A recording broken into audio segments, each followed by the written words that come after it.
విన్న వాక్యము నిలబడటం లేదెందుకు? వింటున్న వాక్యము హృదయములో నిలబడటం లేదెందుకు అన్నది ఆలోచిద్దాం. దేవుని పిల్లరా, ఈరోజు ప్రజలు వాక్యం వింటున్నారు. వింటున్న వాక్యం దేవుని మాట. ఆ దేవుడి మాటలు ఒకటి కాదు, రెండు కాదు, 66 పుస్తకాలలో ఆయన మహాజ్ఞానం రాయించి మనుషుల చేతుల్లో పెట్టాడు. పెడుతూ కూడా ఒక మాట చెప్పాడు, నా గ్రంథాన్ని ధ్యానించండి, చదవండి, నేర్చుకోండి అని చెప్పాడు. కానీ ఈరోజు క్రైస్తవులుగా చెప్పబడుతున్న వారికి ఆయన రాయించిన గ్రంథం పట్ల ప్రేమ, ఆయన రాయించిన మాటల పట్ల ఆసక్తి కొరవడింది. ఎప్పుడైనా వాక్యము విన్నా అది ఆ సభ వరకు పరిమితం అవుతుందే తప్ప, లేదా ఆరాధన వరకు పరిమితం అయిపోతుందే తప్ప, ఆ వింటున్న వాక్యం హృదయంలో నిలబడటం లేదు, ఉండటం లేదు. దేవుడి కోసం నువ్వు బ్రతకాలి అన్న వాక్యం వింటే ఆ రోజు విన్నప్పుడు మాత్రమే అది. బయటికి వెళ్ళిన తర్వాత దేవుడి గురించిన ఆలోచనలు ఉండవు. దేవుడి కోసం నేను పుట్టాను అన్న భయం ఉండదు. ఎవరి జీవితాలు వాళ్ళవి, ఎవరి సుఖాలు వాళ్ళవి, ఎవరి సంతోషాలు వాళ్ళవి, ఎవరి ఆనందాలు వాళ్ళవి. నేను దేవుడిని సంతోషపెట్టడానికి పుట్టాను, నేను దేవుడి కొరకు పుట్టాను, నేను దేవుడి సన్నిధికి దూరం అయిపోతున్నాను అన్న భయం ప్రజల్లో వాక్యం విన్నప్పుడు కలుగుతుంది తప్ప, బయటకు వెళ్ళినప్పుడు ఆ భయం అనేది ఉండటం లేదు. పోనీ ఇది మీకు అర్థం కాకపోతే ఇంకొక ఉదాహరణ చెప్తాను. పాపము చెయ్యొద్దు దేవుడు పదే పదే చెప్తాడు బైబిల్లో. అబద్ధాలు ఆడొద్దు, మోసాలు చేయొద్దు, నీ నోటిని అదుపులో పెట్టుకోనండి. బూతులు కానీ, సరసోక్తులు కానీ, ఎదుటివాడిని బాధ పెట్టే మాటలు కానీ, ఎదుటివారిని మోసం చేసే మాటలు కానీ నీ నోట్లో నుంచి రాకూడదు. నువ్వు నా కుమారుడివి, నువ్వు నా కుమార్తెవి అంటాడు దేవుడు. ఆ వాక్యము వింటాం, కానీ బయటికి వెళ్ళిన తర్వాత చాలామంది నోరు విప్పితే అబద్ధాలు, అసూయతో కూడిన మాటలు, అవతల వాళ్ళని బాధ పెట్టేవి, అవతల వాళ్ళని నాశనం చేసేవి, అవతల వాళ్ళు పతనమైపోయే మాటలే మాట్లాడతారు తప్ప బాగు చేసేవి, నిలబెట్టేవి, అవతల వాడు మంచు కోరుకునేవి చాలా తక్కువ మంది మాట్లాడతారు. అంటే వింటున్న వాక్య ప్రకారం మనం బయటికి వెళ్ళి ప్రవర్తించటం లేదు అంటే అసలు ఏంటి తేడా, ఏంటి ప్రాబ్లం అన్నది ఈరోజు మనం వాక్యంలో నుంచి ఆలోచిద్దాం. ఎందుకంటే దేవుడు మన జీవితంలో సంభవించేవన్నీ కూడా బైబిల్లో రాస్తాడు. మనం ఎలా నాశనం అయిపోతామో, ఎలా పాడైపోతాం కూడా దేవుడికి తెలుసు. ఒకవేళ మనం బాగవ్వాలి, లేదా నేను అలా పాడవ్వకూడదు, నేను ఆత్మీయంగా బాగుండాలి, దేవుడు కోరుకున్న వాక్యానుసారంగా నేను జీవించాలి అంటే తిరిగి నువ్వు ఎలా జీవిస్తే అది సాధ్యపడుతుందో కూడా బైబిల్లో చెప్తాడు. ఇవన్నీ ఈరోజు మనం ఆలోచిద్దాం. మొదటగా అసలు వాక్యం, దేవుడి మాటలు ఎంత విలువైనవో, ఎంత గొప్పవో మొదట అర్థం కావాలి. అప్పుడే దాన్ని మన హృదయంలో నిలబెట్టుకోవాలనుకుంటాం, మన హృదయంలో దాచుకోవాలనుకుంటాం. ఏమంటే ఈరోజు వాక్యం అనగానే చాలామందికి ఏమర్థమైంది అంటే, ఏముందండి వాక్యమే కదా, బైబిలే కదా, మనం ఏదైనా బుక్ స్టాల్కి వెళ్తుంటే 150 రూపాయలు పెడుతుంటే దొరుకుతుంది కదా, 200 రూపాయలకి బైబిల్ దొరికేస్తుంది కదా, మా సేవకుడు ప్రతి ఆదివారం చెప్తాడు కదా, ఏముంది వాక్యం గొప్పతనం అనుకుంటున్నారేమో. ఈరోజు మీ చేతుల్లోకి వచ్చిన వాక్యం గురించి దేవుడు ఏమంటున్నాడో ఒకసారి బైబిల్ తీయండి. కొలసీలకు రాసిన పత్రిక 1వ అధ్యాయం 25వ వచనం ఒకసారి జాగ్రత్తగా రాసుకోండి. కొలసీలకు రాసిన పత్రిక 1వ అధ్యాయం 24వ వచనం 25వ వచనం. దేవుని వాక్యమును చూసారా, అనగా దేవుడి వాక్యం అనగా అన్నాడు. యుగములలోను తరములలోను మరుగు చేయబడి ఉన్న మర్మమును సంపూర్ణముగా ప్రకటించుటకు మీ నిమిత్తము నాకు అప్పగింపబడిన దేవుని ఏర్పాటు ప్రకారము నేను ఆ సంఘమునకు పరిచారకుడనైతిని అన్నాడు పౌలు గారు. పౌలు గారు సంఘానికి వాక్యం చెబుతూ, మీరు వెంటన్న వాక్యం గురించి మీకు ఏం అర్థమైందో నాకు తెలియదు, అది ఎంత గొప్పదో చెప్తానని చెప్తూ అంటున్నాడు, దేవుని వాక్యమును అనగా తరములలోను యుగములలోను మరుగు చేయబడిన మర్మం. అంటే 2000 సంవత్సరాల తర్వాత యేసుక్రీస్తు, 2000 సంవత్సరాల క్రితం యేసుక్రీస్తుల వారు ఈ భూమి మీదకు అడుగు పెట్టబట్టి అసలు మనిషి ఎవరు, మనుషులను పుట్టించిన దేవుడెవరు, ఆ దేవుడి దగ్గరికి మనిషి చేరాలి అంటే భూమి మీద ఎలా బ్రతకాలి, ఈ విషయాలన్నీ కూడా యేసుక్రీస్తుల వారు భూమి మీదకి అడుగు పెట్టడం వలన, యేసుక్రీస్తుల వారు మాట్లాడటం వలన ఈ ప్రపంచానికి తెలిసింది. అందుకే ఆయన ప్రార్థన చెయ్యాలి అన్నప్పుడు, శిష్యులు ప్రార్థన నేర్పమన్నప్పుడు ఏమని ప్రార్థన చేయమన్నాడు?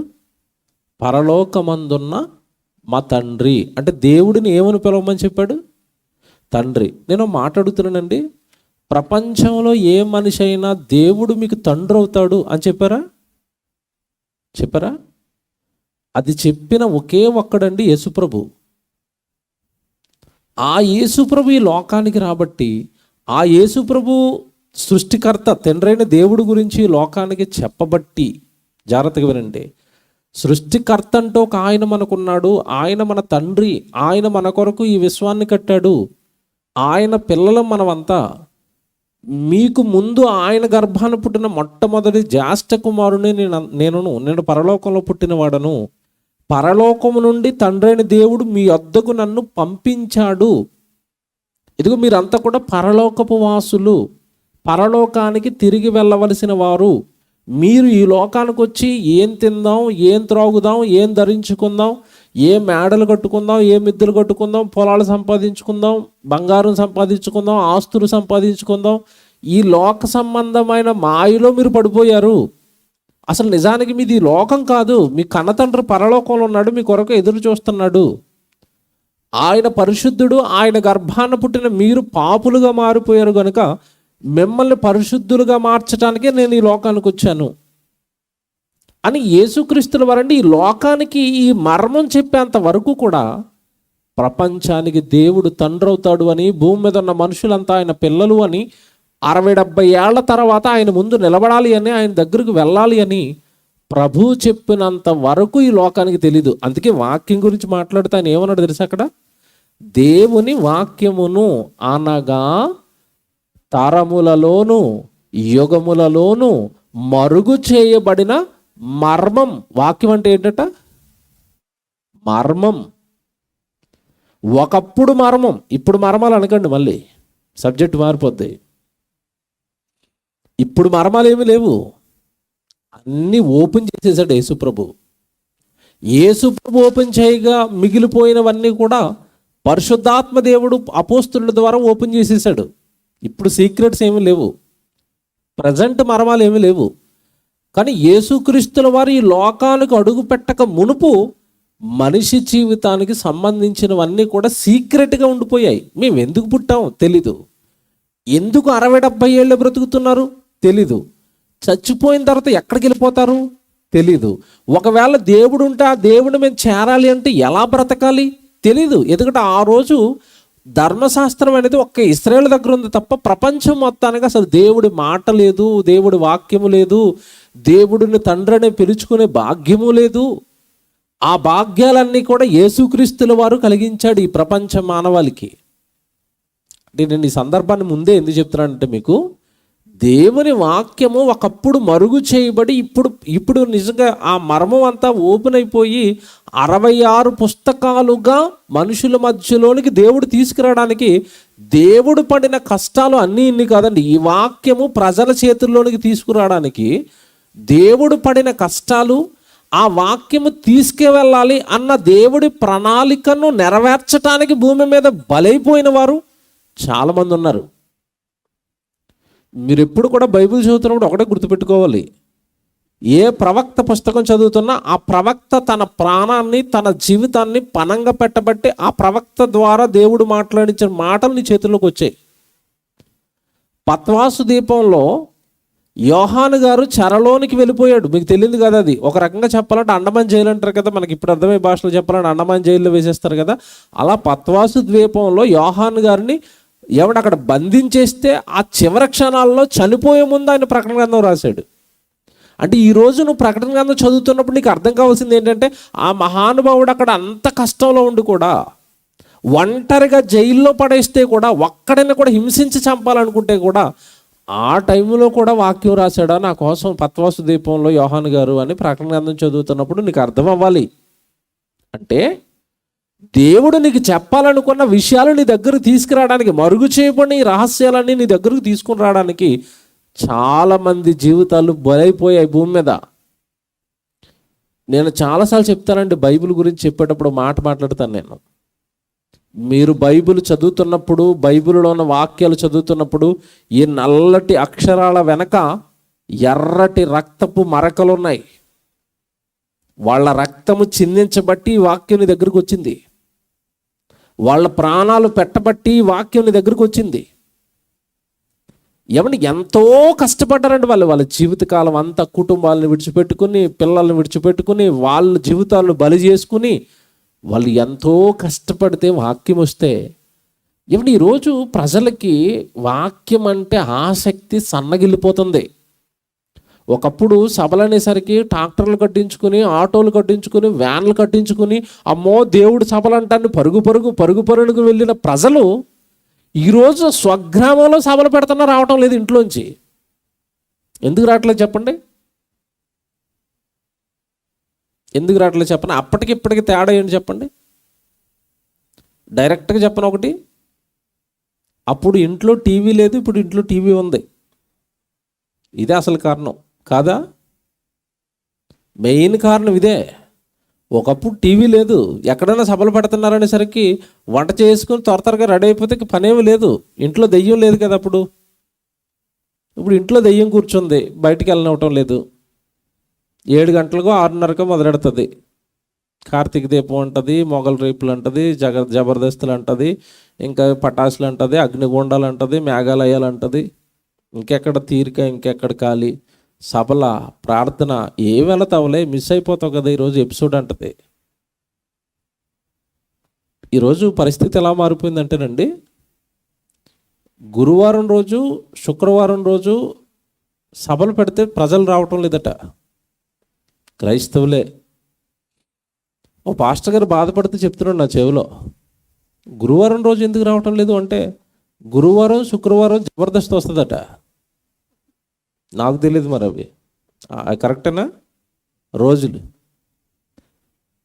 ఆ జబర్దస్త్ ఉన్న రోజట ప్రార్థన పెడితే ప్రార్థన కూడా రారట. మహాభక్తులు అయ్యారు కదండి.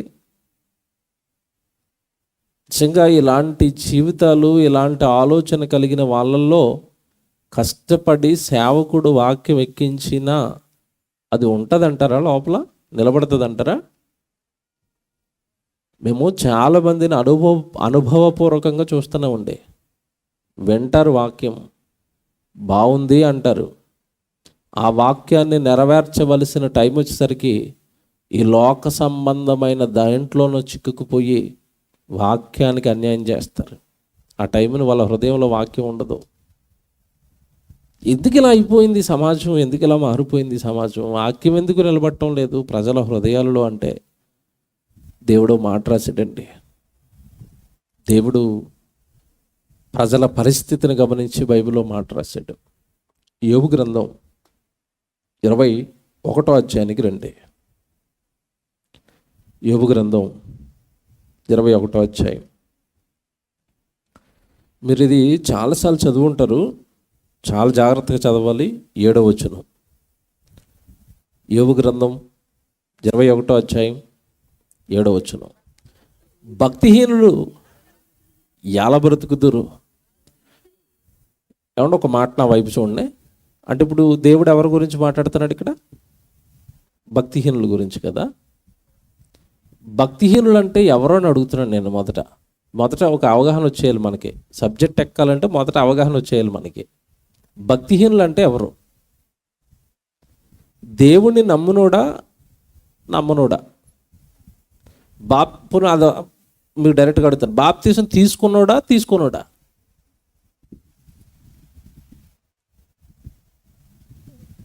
కానప్పుడు భక్తిహీనుడు అంటే బాప్తిస్మము తీసుకున్నవాడా, తీసుకోననివాడా? ముందే చెప్తాం, ముందే మాట్లాడుకుందాం, తర్వాత వెళ్దాం అక్కడికి. మీరు సైలెంట్గా ఉంటారు. భక్తిహీనుడు అంటే అర్థం అవ్వలేదు మీకు. పోనీ ఒకటి మీకు అర్థమైతే అడుగుతాను. రక్తహీనత అంటే అర్థం ఏంటో చెప్పాలి. రక్తహీనత అంటే అర్థం మొత్తం లేదన్నా, తక్కువ ఉందన్నా చెప్పాలి. ఇప్పుడు తక్కువ ఉంది. భక్తిహీనుడు అంటే ఎవరిప్పుడు? బాప్తిసం తీసుకున్నోడే. కోరుకున్న క్వాంటిటీ లేదు, కొలత సరిపోవటం లేదు. ఏ కొలత? భక్తి కొలతలో తేలిపోయాడు. భక్తిహీనుడు అనగానే నమ్ముకోనుడు అండి అని అనకండి. నమ్ముకోనుడిలో భక్తి ఏంటి, భక్తిహీనత ఏంటిక? ఆ లిస్ట్ వేరు, మీకు తెలియదు. అది భయంకరమైన లిస్ట్ అది.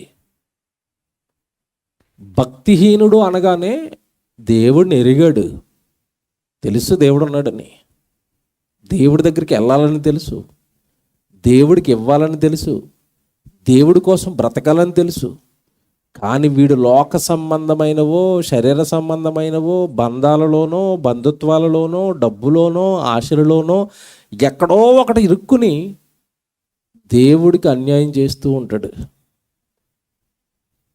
ఇప్పుడు దీని గురించి ఎంత స్పష్టంగా దేవుడు మాట్లాడతాడు ఇప్పుడు కింద అంటే, వాక్యం జాగ్రత్తగా చూడాలి. 7వ వచనం, భక్తిహీనులు ఎలా బ్రతుకుతారు తెలుసు వాళ్ళు? చదవండి కింద. వారు వృద్ధులై బలాభివృద్ధి ఎలా నొందుదురు? వారు ఉండగానే వారితో కూడా వారి సంతానము, వారు చూచుచుండగా వారి కుటుంబము స్థిరపరచబడుచున్నది.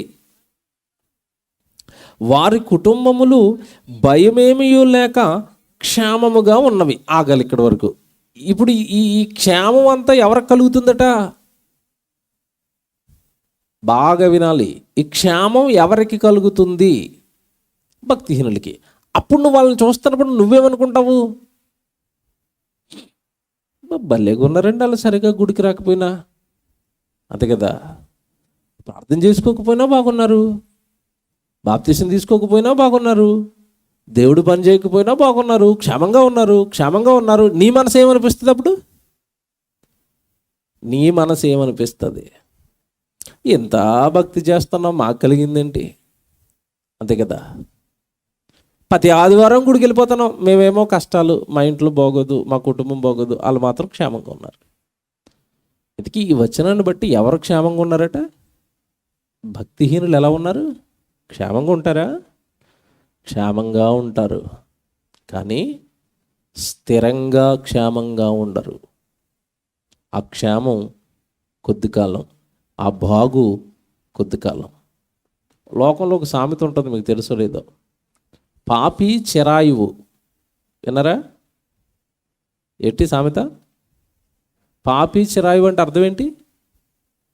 పాపి చిరకాలం బతుకుతాడని. నిజమేనా? అది నిజమే కదా? ఒక రకంగా నిజమే. ఎందుకు పాపి ఎక్కువ కాలం బతుకుతున్నాడు అంటే, మారకుండా చచ్చిపోతే నరకానికి వెళ్ళిపోతాడు కదా, దేవుడు బతికిస్తున్నాడు. మనం దాన్ని ఇంకోలాగా అర్థం చేసుకుంటాం. మనకి లైట్లు వెలగవు కదా. వాక్యం లైట్లు. ఇప్పుడు మీరు బాగా ఆలోచిస్తే వచనం అండి, వాళ్ళు క్షేమంగా ఉంటున్నారట. 10వ వచనం కానీ చూడండి, 10వ వచనం. దేవుని దండము వారి మీద పడుటలేదు, వారు దొట్లు దాటగా తప్పక చూలుగలుగును, వారు ఆవులు ఈచుకోకపోక ఈనును, వారు తమ పిల్లలను మందలు మందలుగా బయటికి పంపుదురు, వారి పిల్లలు నటనము చేయుదురు. ఏంటనుకుంటున్నారు మందల మందలుగా పిల్లలను బయటికి పంపడం అంటే? పిల్లలని ఎప్పుడు కూడా లోకంలో ఉంచుతారు. చదువుకోవడానికి వెళ్ళిపోండ్రా, ఉద్యోగాలకు వెళ్ళిపోండ్రా, డబ్బు సంపాదనకి వెళ్ళిపోండ్రా. దేవుడి దగ్గరికి సండే స్కూల్కి తర్వాత చూసుకుందాంరా, ఇక్కడ ఏం లాభం ఉంది సండే స్కూల్కి వెళ్తే? ఏమంటే పిల్లల్ని స్కూల్కి ఎప్పుడెప్పుడు పంపిస్తారు చెప్పండి? ఉదయం 9 గంటలకు వెళ్తే స్కూల్కి ఎప్పుడు వస్తాడు? 3:30, 4 గంటలకు వస్తాడు. గంట సేపే ఇంట్లో ఉంచుతారండి చాలామంది పేరెంట్స్. మళ్ళా బ్యాగ్ వేస్తారండి భుజాన్ని. దేనికి? ట్యూషన్కి వెళ్ళిపోరా. సాయంత్రం అలిసిపోయి పాపం 6-7 గంటలకు చాలా నిద్రపోతాడు బిడ్డ. ఇలాగ ఉదయం 9 గంటలకు వెళ్ళిపోతే సాయంత్రం 7 గంటల వరకు లోకం విద్య చదివిస్తున్నావు కదా. ఎప్పుడైనా అంతే స్ట్రిక్ట్గా బైబిల్ చదివించారా? మందలుగా పిల్లల్ని ఎక్కడికి పంపిస్తారట? బయటికి. నారాయణ గేట్లు ఓపెన్ చేశారు అనుకోండి, ఎలాగొస్తారు బయటికి? ఎలాగొస్తారు? కాలేజ్ గేట్ దిగానే ఎలాగొస్తారు బయటికి? స్కూల్ గేట్ దిగానే ఎలాగొస్తారు? మందలు. సండే స్కూల్ ఓపెన్ చేయగానే ఎలాగొస్తారు? మందలు అనండి ఎవరైనా ఇక్కడ. సండే స్కూల్లోంచి మందలుగా వస్తారా? అసలు చర్చికి వచ్చే కుటుంబాలలో ఉన్న పిల్లలందరినీ కూడా సండే స్కూల్కి పంపరు. ఇంట్లో ప్రార్థనలు ఉండవు, ఇంట్లో వాడికి వాక్యం నేర్పరు, సండే స్కూల్కి పంపరు. కానీ పిల్లల్ని మాత్రం ఖచ్చితంగా ఎక్కడికి పంపించేస్తారట? వారు వారు తమ పిల్లలను మందలుగా బయటికి పంపుదురు. బయటికి వెళ్ళిపోయిన వాడు ఏమి నేర్చుకుని వస్తున్నాడట? నటనము. అంటే అర్థం ఏంటి? పెద్ద జూనియర్ ఎన్టీఆర్, సీనియర్ ఎన్టీఆర్ ఆడు మీ ముందు మమ్మీ డాడీ అనగానే అయ్యి బాబోయ్ మా వాడు ఇంగ్లీష్లో మమ్మీ అన్నాడు. నన్ను ఇంకేమి ఈవిడికి భూమి మీద నిలబడదు. ఇక మమ్మీ డాడీ అంటే చాలుగా ఇంగ్లీష్లో మాట్లాడుతున్నాడు నా కొడుకు.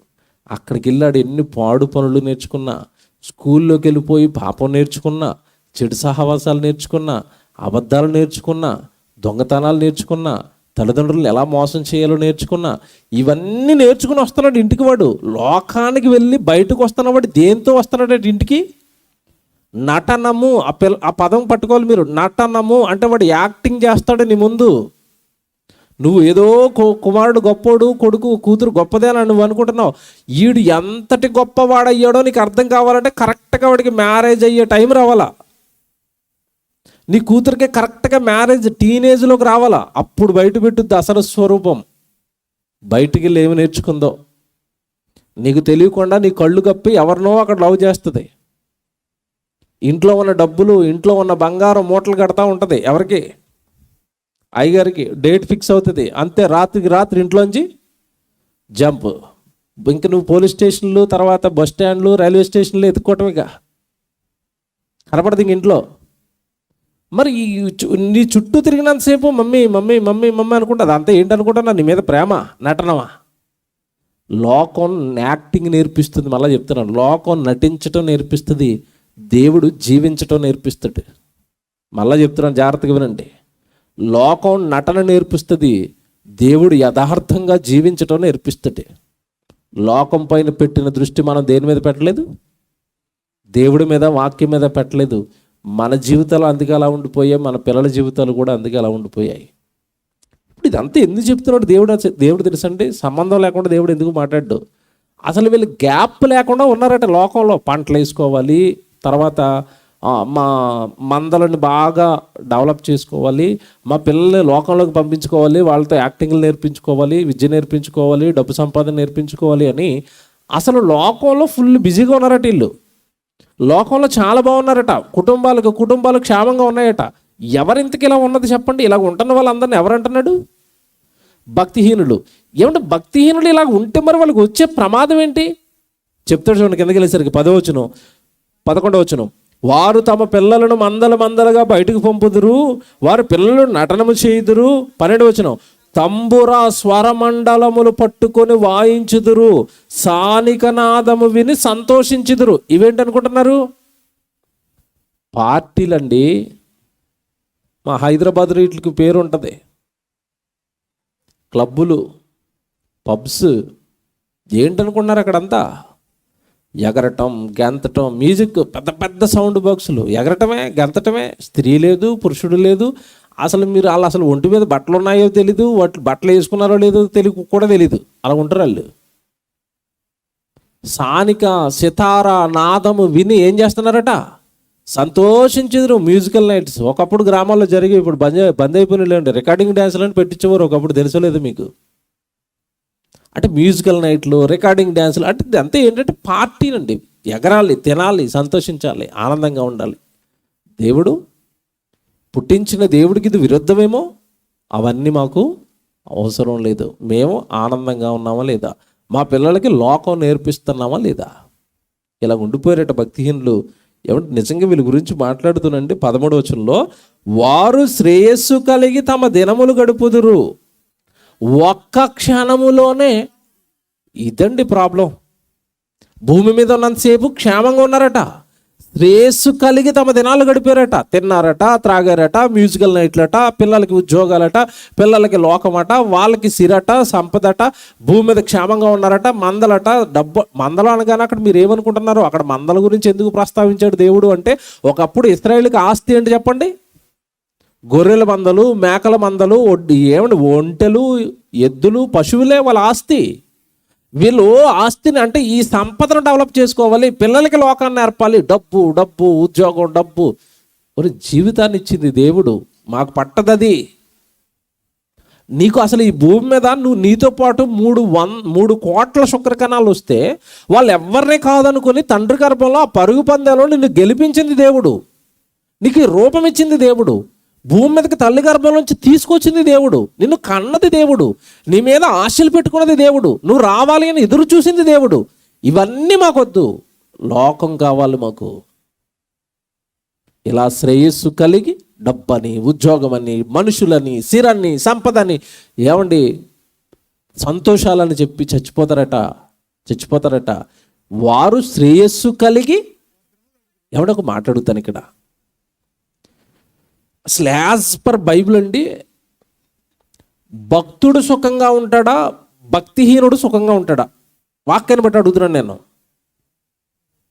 లాజరు సుఖంగా ఉన్నాడా, ధనవంతుడు సుఖంగా ఉన్నాడా? ఇవి అర్థమైపోతుంది మీకు. ఎవరు సుఖంగా ఉన్నారు? మనమేమనుకుంటాం? భూమి మీద ఎవడంగా సుఖంగా ఉంటే మనమేమనుకుంటాం? కారులో తిరుగుతున్నాడు అనుకోండి, పొలం ఉందనుకోండి, హ్యాపీగా ఉన్నారనుకోండి, వాళ్ళ ఇంట్లో రోజు మ్యూజిక్ డ్యాన్సులు జరుగుతున్నాయి అనుకోండి, మనం ఏమనుకుంటాం చెప్పండి? దేవుడు ఆ కుటుంబమును ఆశీర్వదించాడు అంటారు.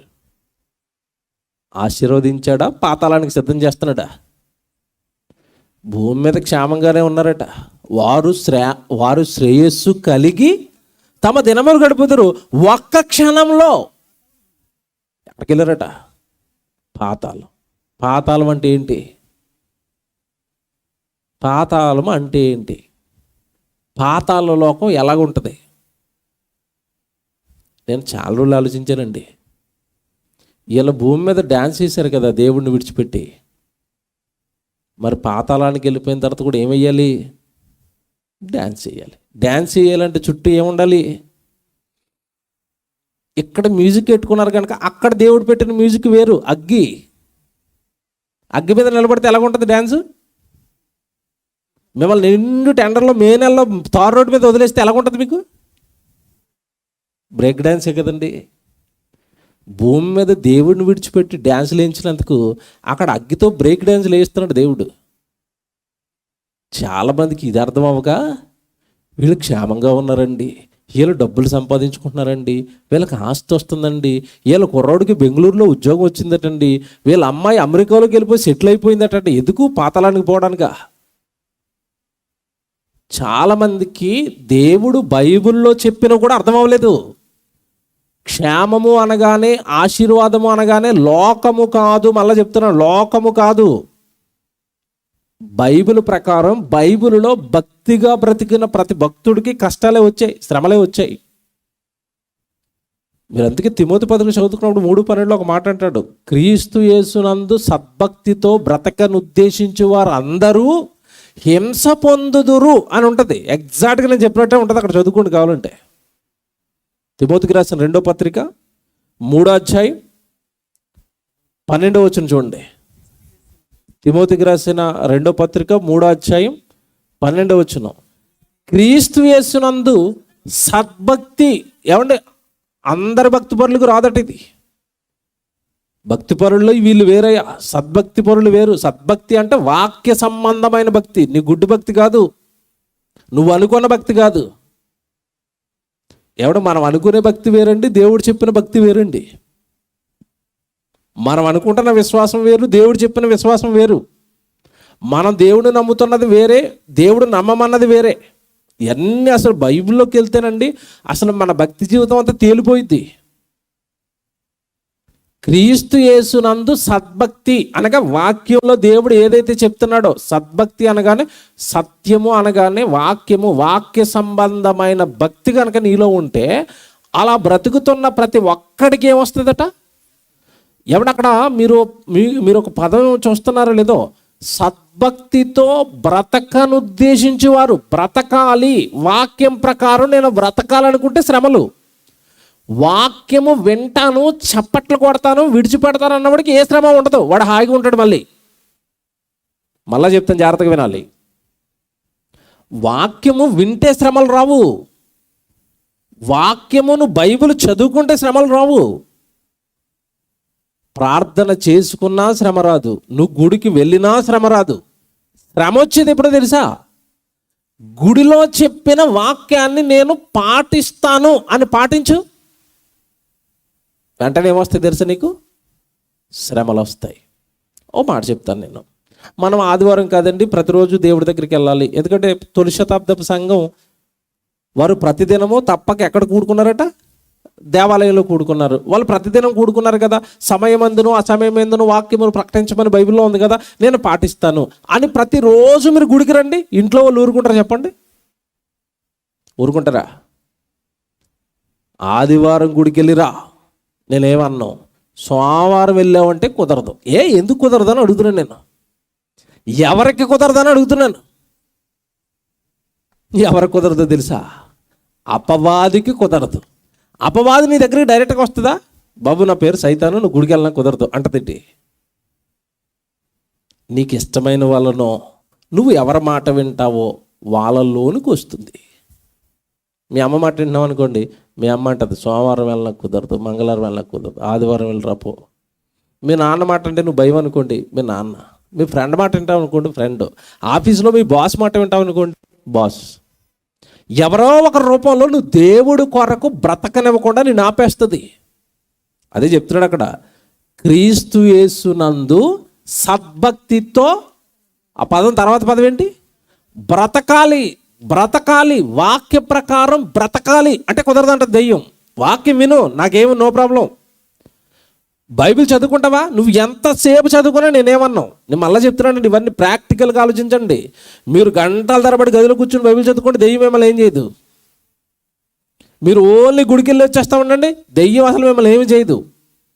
నేను సువార్త చేస్తాను, సువార్త చేయమన్నాడు కదా ప్రభు, నేను పక్కూరు గ్రామానికి సువార్తకి వెళ్తానని ఒకరోజు వెళ్ళరండి. మీ ఇంట్లో గొడవ అయిపోతే నన్ను అడగండి. అందరూ దేవుడు మీటింగ్లు పెడుతున్నారు కదా, నేను దేవుడు మీటింగ్ పెడతాను, ఒక్క మీటింగ్ పెట్టండి. మీరు ఈ ఊర్లో కానీ పక్క ఊర్లో కానీ ఎన్ని నిందలు వేస్తుందో తెలుసా? ఎన్ని హింసలు పెడతాదో తెలుసా? ఎంతమందితో తప్పుడుగా మాట్లాడిస్తుందో తెలుసా? ఎన్ని రకాలుగా నిన్ను బాధ పెడతాదో తెలుసా? ఇది మీకు తెలియదు, కన్వీనర్లను అడగల. మీటింగ్లు పెడుతున్న వాళ్ళని అడిగితే చెప్తారు వాళ్ళు. పిండేస్తుంది. విను, నేనేమన్నాను, చేస్తానంటే మాత్రం కుదరదు, ఊరుకోను. క్రీస్తు యేసునందు సద్భక్తితో బ్రతకనుద్దేశించు వారికి ఏమొస్తాయట? హింసలు వస్తాయి. వినోదలేస్తానంటే హాయిగా ఉంటాం. విని వదిలేస్తున్నప్పుడు మనకేమనిపిస్తుంది తెలుసా? నేను ఆదివారం గుడికి వెళ్ళి వస్తాను, నేను భక్తుడినే. భక్తుడువా? ఏమంటే నేను మాట్లాడుతానండి, మీ పిల్లోడు స్కూల్కి వెళ్తున్నాడు, అసలు ఒక్కరోజు కూడా స్కూల్ మానేయడు, జాతకినాలి నాకు. అసలు మీ పిల్లోడు ఒక్కరోజు కూడా స్కూల్ మానండి, తెల్లవారు లేగానే బాక్స్ కట్టుకుని స్నానం చేసి చక్కగా టై వేసుకుని బట్టలు వేసుకుని షూ వేసుకుని వెళ్ళిపోతున్నాడు. రోజు వెళ్ళిపోతాడు, రోజు వచ్చేస్తాడు, రోజు వెళ్ళిపోతాడు, రోజు వచ్చేస్తాడు. స్కూల్లో కానీ ఇంటి దగ్గర కానీ ఎప్పుడు పుస్తకం తెరవడం, చదవటం కానీ రాయటం కానీ ఇలాంటి అలవాట్లు ఏమీ లేవు అయ్యగారికి. పరీక్షలు వచ్చినప్పుడు ఏమైపోతాడు నాకు చెప్పాలి. ఇప్పుడు మీరంటారు 7వ తరగతి వరకు పాస్ అయిపోతాడండి. నిజమే, 7వ తరగతి వరకు గెంటుకు వస్తాడు. ఎందుకు? అక్కడ వరకు ఏముండవు, పబ్లిక్ పరీక్ష ఉండదు, అటెండెన్స్తో గెంటుకుని వస్తాడు. ఈ మధ్యకాలంలో ఫెయిల్ అయిపోతున్నారని ఆ గేట్ కూడా ఎత్తేసారు. ఏ గేటు? ఒకప్పుడు 7వ తరగతి దగ్గర ఆపేసేవారు ఈ హాజరు బ్యాచ్ని అంతా, అక్షరాల వాళ్ళందరినీ, చదువుకునే వాళ్ళందరినీ. ఇంక ఇక్కడే ఆపేస్తుంటే అక్కడ వరకు ఎవరు రావట్లేదు, నీ గేట్ ఎత్తేసారు. ఇప్పుడు పొలోమని అక్కడికి వచ్చేస్తున్నారు. ఎక్కడికి? 10th క్లాస్ దగ్గరికి. అక్కడ పబ్లిక్ ఎగ్జామ్ అనగానే ఈడు ఎప్పుడు పుస్తకాలు తీసిన బ్యాచ్ కాదు కదా, అక్కడ అటు ఇటు చూస్తూ ఉంటాడు గోడలో. అక్కడ ఆడ ఎవడన్నా దయతేల్చి ఏమైనా స్లిప్ ఇస్తేనో చూపిస్తేనో గట్టెక్కుతుంది ఇది, లేదంటే ఫెయిల్. నేను ఇది చెప్పని తెలుసండి. ఇటు మరి ప్రతిరోజు వెళ్ళిపోయాడు కదా స్కూల్కి, పాస్ అయిపోయి కలెక్టర్ అయిపోయాడా?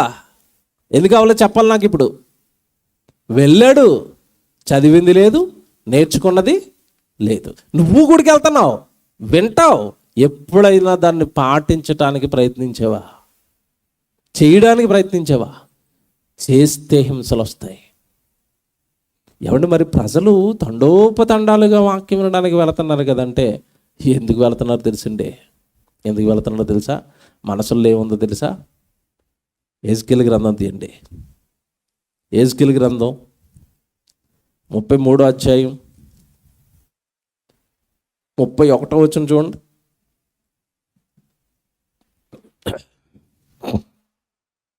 యెహెజ్కేలు గ్రంథం 33వ అధ్యాయం 31వ వచనం అండి.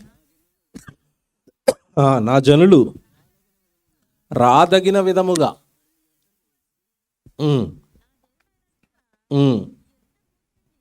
ఏమండి జనులు ఎలా వస్తారట? నాకు అక్కడ భలే అనిపించిందండి ఆ పదం. ఎలా రాయించారు చూసారు దేవుడు? నా జనులు రాదగిన విధముగా. నువ్వు ప్రసంగం చెప్తున్నప్పుడు యెహెజ్కేలు ప్రవక్త నీ దగ్గరికి వస్తారు. వాళ్ళు రాదగిన విధంగా అంటే గుడికి ఎలా రావాలో అలాగే వస్తారు. ఎలాగొస్తారు గుడికి? ఎలాగొస్తారు? చక్క స్నానం చేసి మంచి బట్టలు వేసుకుని బైబిల్ చేతిలో పట్టుకుని ఎంత భక్తిపరుడు వస్తున్నట్టుగా వస్తారు. ప్రజలు వస్తున్నారట. అలాగా వచ్చి వాక్యం చెప్తున్న ప్రవక్త దగ్గర కూర్చుంటున్నారట. ఇశ్రాయేలు గురించి చెప్తున్నాడండి. ఆ తర్వాత ఏం చేస్తున్నారు? నా జనులైనట్టుగా నీ ఎదుట కూర్చుండి నీ మాటలు విందురు కానీ, చూడండి ఎలా చెప్పేశాడు, వింటారట.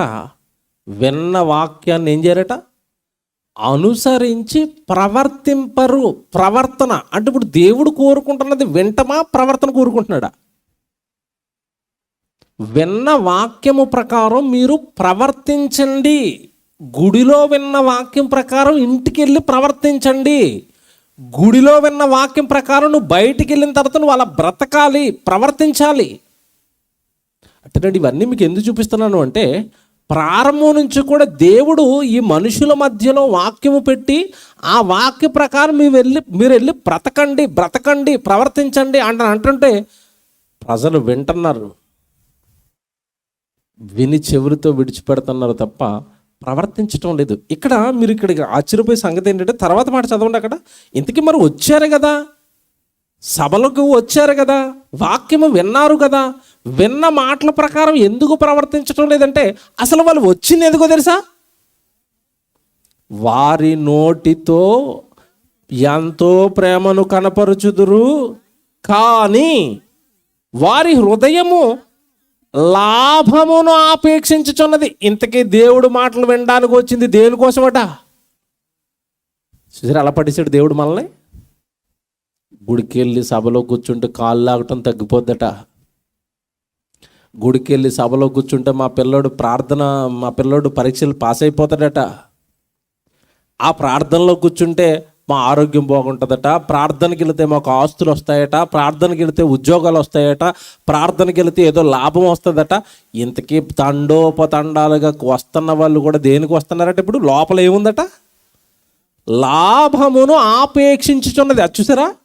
ఇప్పుడు ఇంతకీ దేవుడు వాక్యం చెప్పిస్తున్నదేమో బ్రతుకులను దిద్దడానికి, బాగు చేయడానికి, పరలోకం నడిపించుకోవడానికి. కానీ ప్రజలు జరుగుతున్న మహాకార్యక్రమం కొరకు ఎలాగ ఆలోచించారంటే, వెళ్ళి వింటే మాకు ఏ లాభం కలుగుతుంది. వాక్యాన్ని కూడా, సభలను కూడా, దేవుడి సన్నిధిని కూడా దేనిగా మార్చేశారు ప్రజలు అంటే, లాభ నష్టాలు దేంట్లో ఆలోచిస్తారు చెప్పండి? లాభము నష్టము ఎక్కడ ఆలోచిస్తారు? వ్యాపారం. అంటే ఇప్పుడు దేవుడితో ఏం చేస్తున్నారు ప్రజలు? వస్తే మాకేంటి లాభం ఏంటో చెప్పనండి. ఈ లోక సంబంధమైన లాభాలు ఏమి ఉండవండి. మీ ఆత్మకు లాభం, మరో జీవితానికి లాభం, భూమి మీద మరలా చెప్తున్నాను, క్షేమంగా ఉండడానికి లాభం దేవుడు. మీరు అనుకునే డబ్బు, ఆ వ్యాపారము, ఆస్తులు, ఈ లాభాలు కాదు. నీ బ్రతుకు బాగుంటుంది. మళ్ళీ చెప్తున్నాను, బ్రతుకు బాగుంటుంది. నాకు తెలిసిన ఒక సంఘటన చెప్తాను, జాగ్రత్తగా వినండి. నా నిజ జీవితంలో జరిగిందండి ఇది.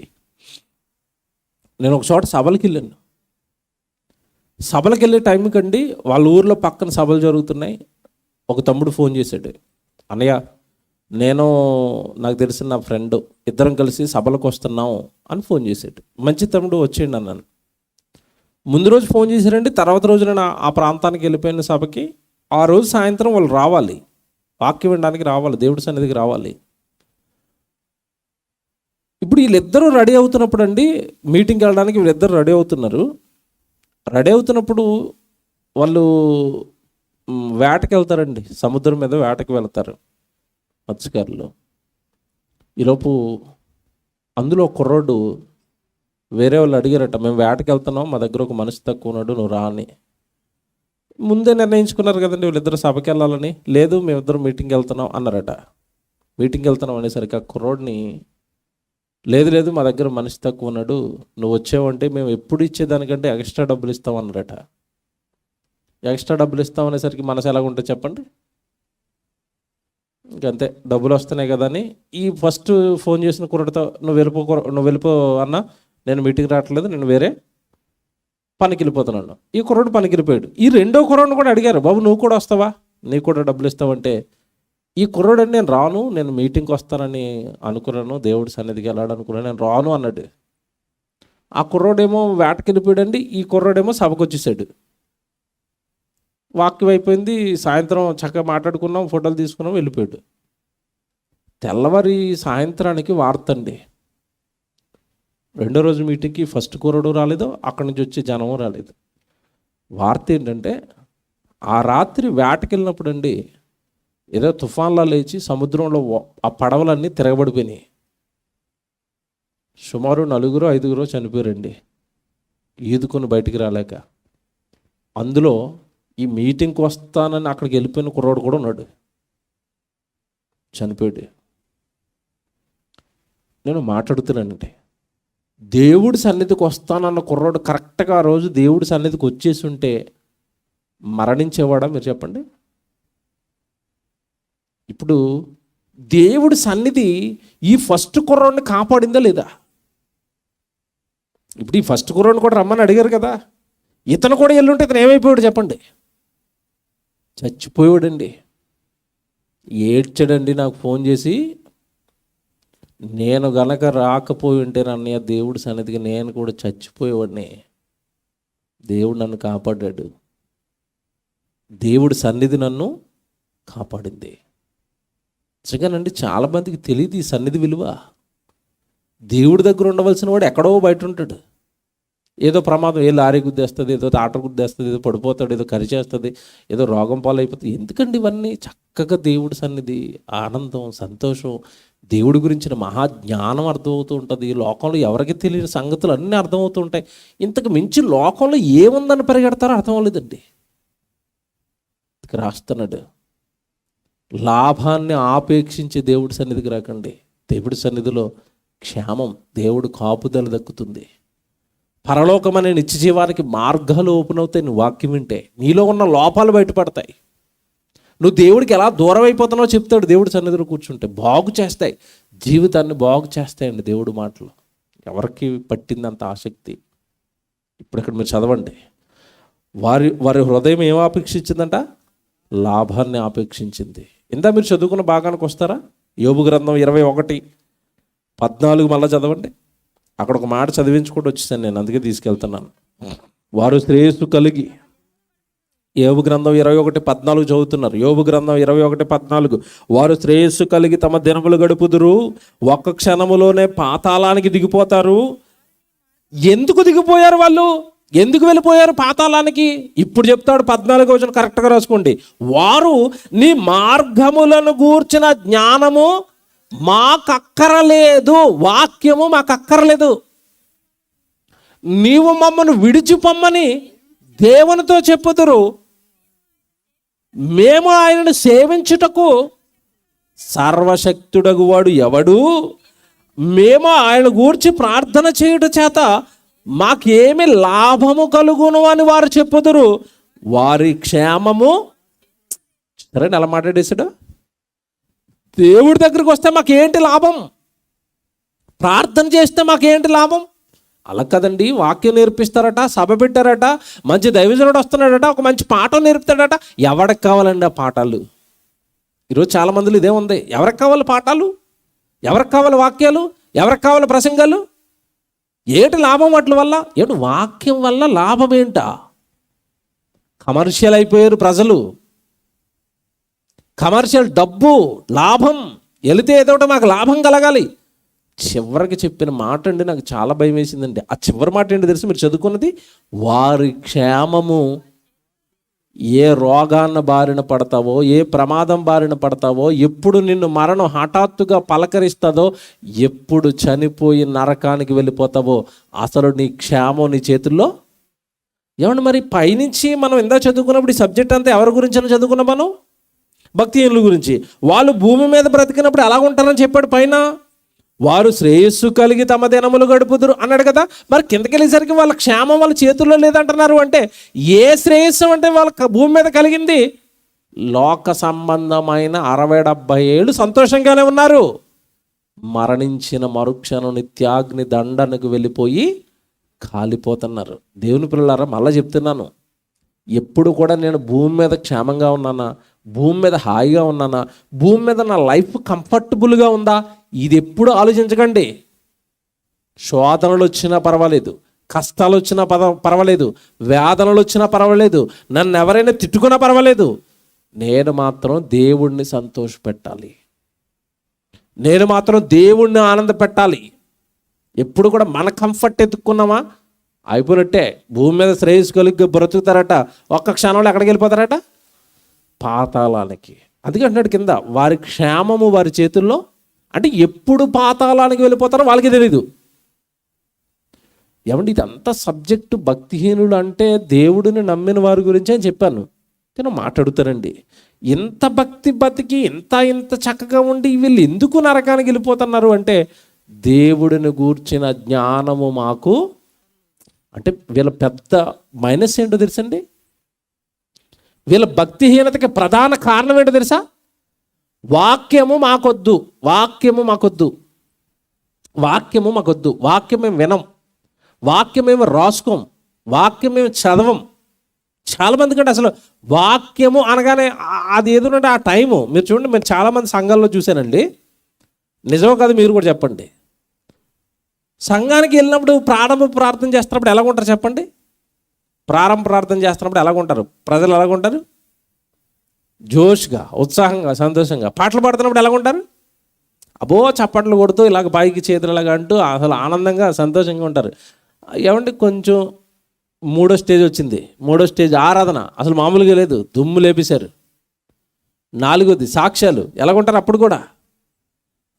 మా ఇంట్లో మరి నిన్నటి వరకు మా గేదెకి జ్వరంగా ఉంది, పిల్ల పుడుతుందో లేదో అనుకున్నానికి అయినా పిల్ల పుట్టేసింది అనేసరికి ఏదో జరిగిపోతున్నట్టు ఎలా చూస్తారండి సాక్ష్యాలకి. అంతే. ఇవన్నీ అయిపోయిన తర్వాత పాస్టర్ గారి వేదిక ఎక్కి మనం ఇప్పుడు ఏం విందాం? వాక్యం విందాం అనగానే ఆయన వాక్యం విందాం, ప్రార్థన చేసుకుందాం అని ఆ ప్రార్థనలోనే చాలామంది నిద్రలోకి వెళ్ళిపోతారు. అంటే వాక్యం అనగానే ఏమొచ్చేసింది? నిద్ర. భక్తిపరులు మనం. ఇప్పుడు చెప్పండి, దేవుడు గూర్చిన జ్ఞానము మాకు అక్కర్లేదు. సాక్ష్యాలు చెప్పించొద్దా? ఇంకొక అరగంట బాగుంది అయ్యగారు, వాళ్ళ ఇంట్లో దూడ, వాళ్ళ ఇంట్లో మేక, వాళ్ళ మనవడికి జ్వరం, ఈ బోగన వినడానికి వాక్యం వద్దు. పొరపాటున పాస్టర్ గారు ఒక అరగంట సేపు వాక్యం చెప్పారనుకోండి, వెనకాల మహాభక్తులు అలా చూపిస్తారట. అంటే అర్థం ఏంటి? అయ్యగారు ఇంటి దగ్గర చికెను, ఎందుకంటే ఆదివారం కదా, చికెన్ వండుకొని వచ్చా, నువ్వేటో లాగుతున్నావు బండి అలాగా. చికెన్ పిలుస్తుంది మమ్మల్ని, మటన్ పిలుస్తుంది మమ్మల్ని. ఆదివారం నువ్వు వదిలేస్తే హాయిగా కడుపార పీకల వరకు మటన్ తినేసి ఎక్కడ పడుకుంటాం? మేము పడుకోవాలి, మమ్మల్ని వదిలే, మాకేం చెప్పొద్దు, వాక్యం చెప్పొద్దు. ఇటు ఏంటునంటే అసలు ఎటు తిరిగి ఏమొద్దు అంటున్నారు ప్రజలు. వాక్యం వద్దు, వాక్యం వద్దు, వాక్యం వద్దు, వాక్యం వద్దు. ఎందుకలా మారిపోయారు? ఎక్కడ జరిగింది ప్రాబ్లం అంటే అసలు వాక్యము యొక్క విలువ మనకు అర్థం అవ్వలేదండి. వాక్యం ఎంత గొప్పదో తెలుసా? వాక్యం ఎంత గొప్పదో తెలుసా? వాక్యాన్ని దేవుడు పాత నిబంధనలో చాలా వాటికంటే గొప్పది అని పోల్చాడు. వేటికంటే గొప్పది అన్నాడు చెప్పండి? వెండి బంగారము రత్నరాసుల కంటే కోరదగినది, విలువైనది అన్నాడు. అంటే ఇప్పుడు దేవుడు బంగారాన్ని వాక్యాన్ని పక్క పెడితే ఏది వాల్యుబుల్ అన్నాడు? వాక్యం అన్నాడు. అసలు మీరు ఎప్పుడైనా ఆలోచించారో లేదో, మీకు ఒక కేజీ బంగారం బైబిల్ పక్కనే ఒకటి తీసుకున్నాడు, మీరు ఏం తీసుకుంటారు చెప్పండి? అవతరోడు కనపడకుండా బంగారం లోపలెట్టం. అంటే మనకి ఏది వాల్యుబుల్గా కనపడుతుంది? బంగారం.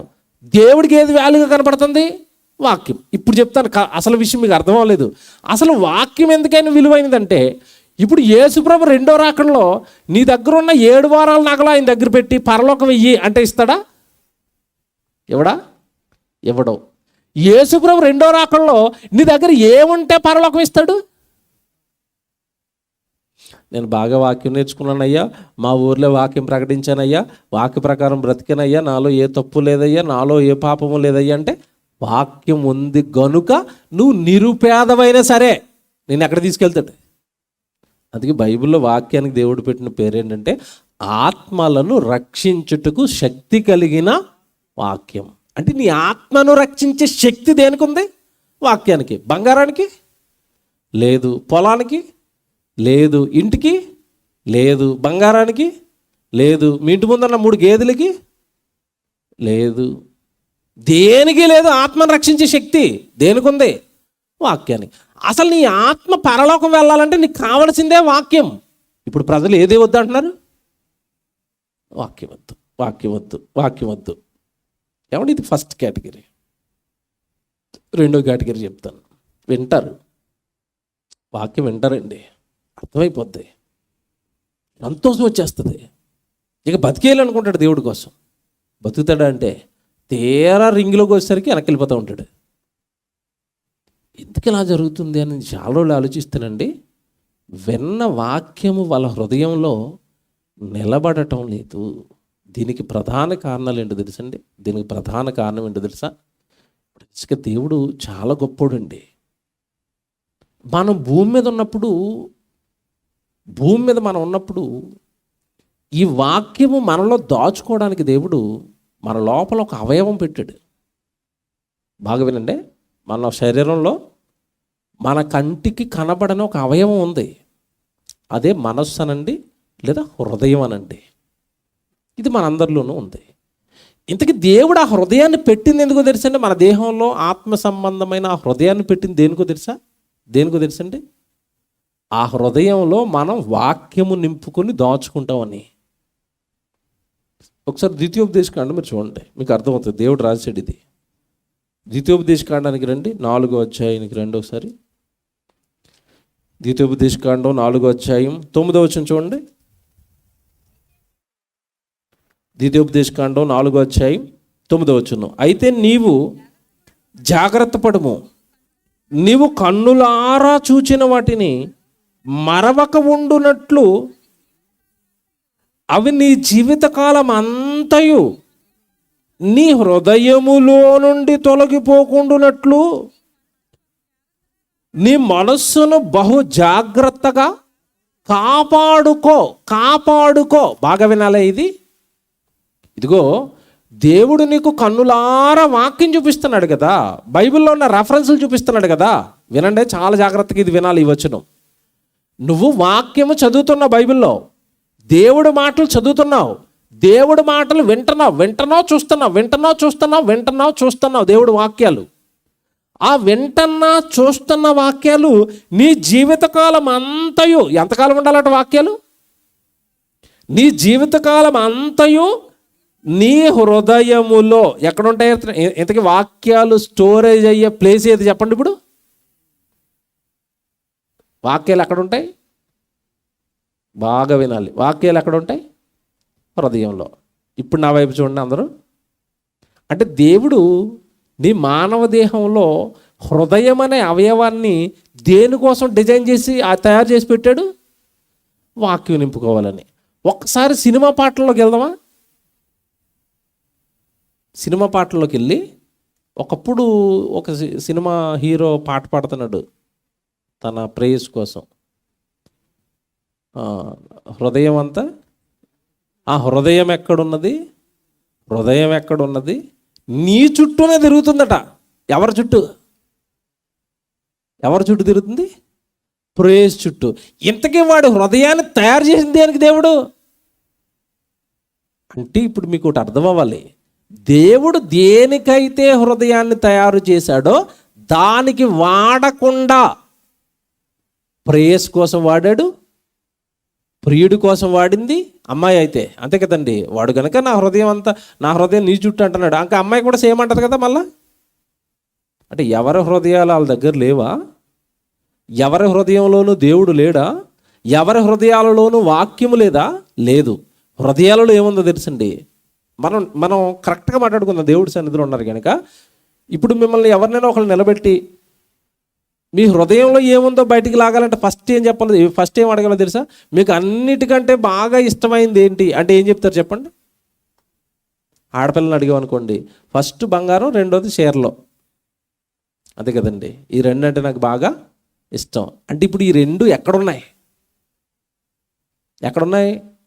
హృదయంలో ఉన్నాయి. కొంతమందిని అడిగితే నాకు చదువుకోవటం అంటే చాలా ఇష్టం, చదువు. కొంతమందికి నేను కలెక్టర్ అయిపోవాలని ఉంది, ఉద్యోగం ఇష్టం, చదువు ఇష్టం, డబ్బు ఇష్టం, చీరలు ఇష్టం, భర్త ఇష్టం, భార్య ఇష్టం, తల్లి ఇష్టం, తండ్రి ఇష్టం, పిల్లలు ఇష్టం, లోకంలో ఉన్న ఫ్రెండ్స్ ఇష్టం, బంధువులు ఇష్టం, నాకు పలానా ప్లేస్ అంటే అమెరికా వెళ్ళి చూడటం అంటే ఇష్టం, పలానా ప్రాంతం అంటే ఇష్టం, పలానా తిండి అంటే ఇష్టం.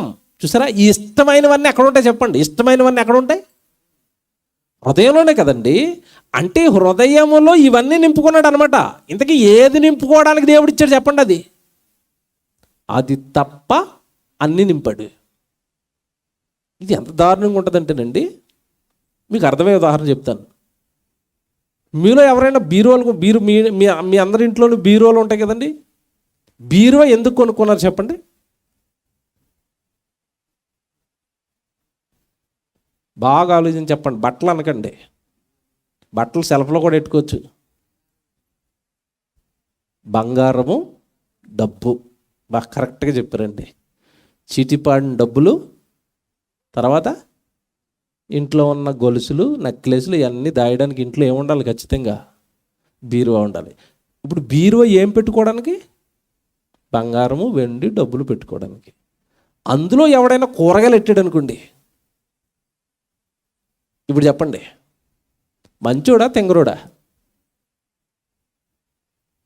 బీరువా లోపల ఉల్లిపాయలు, బెండకాయలు, దొండకాయలు ఎట్టి తాళవేసేస్తున్నాడు. ఏమంటారు అప్పుడు?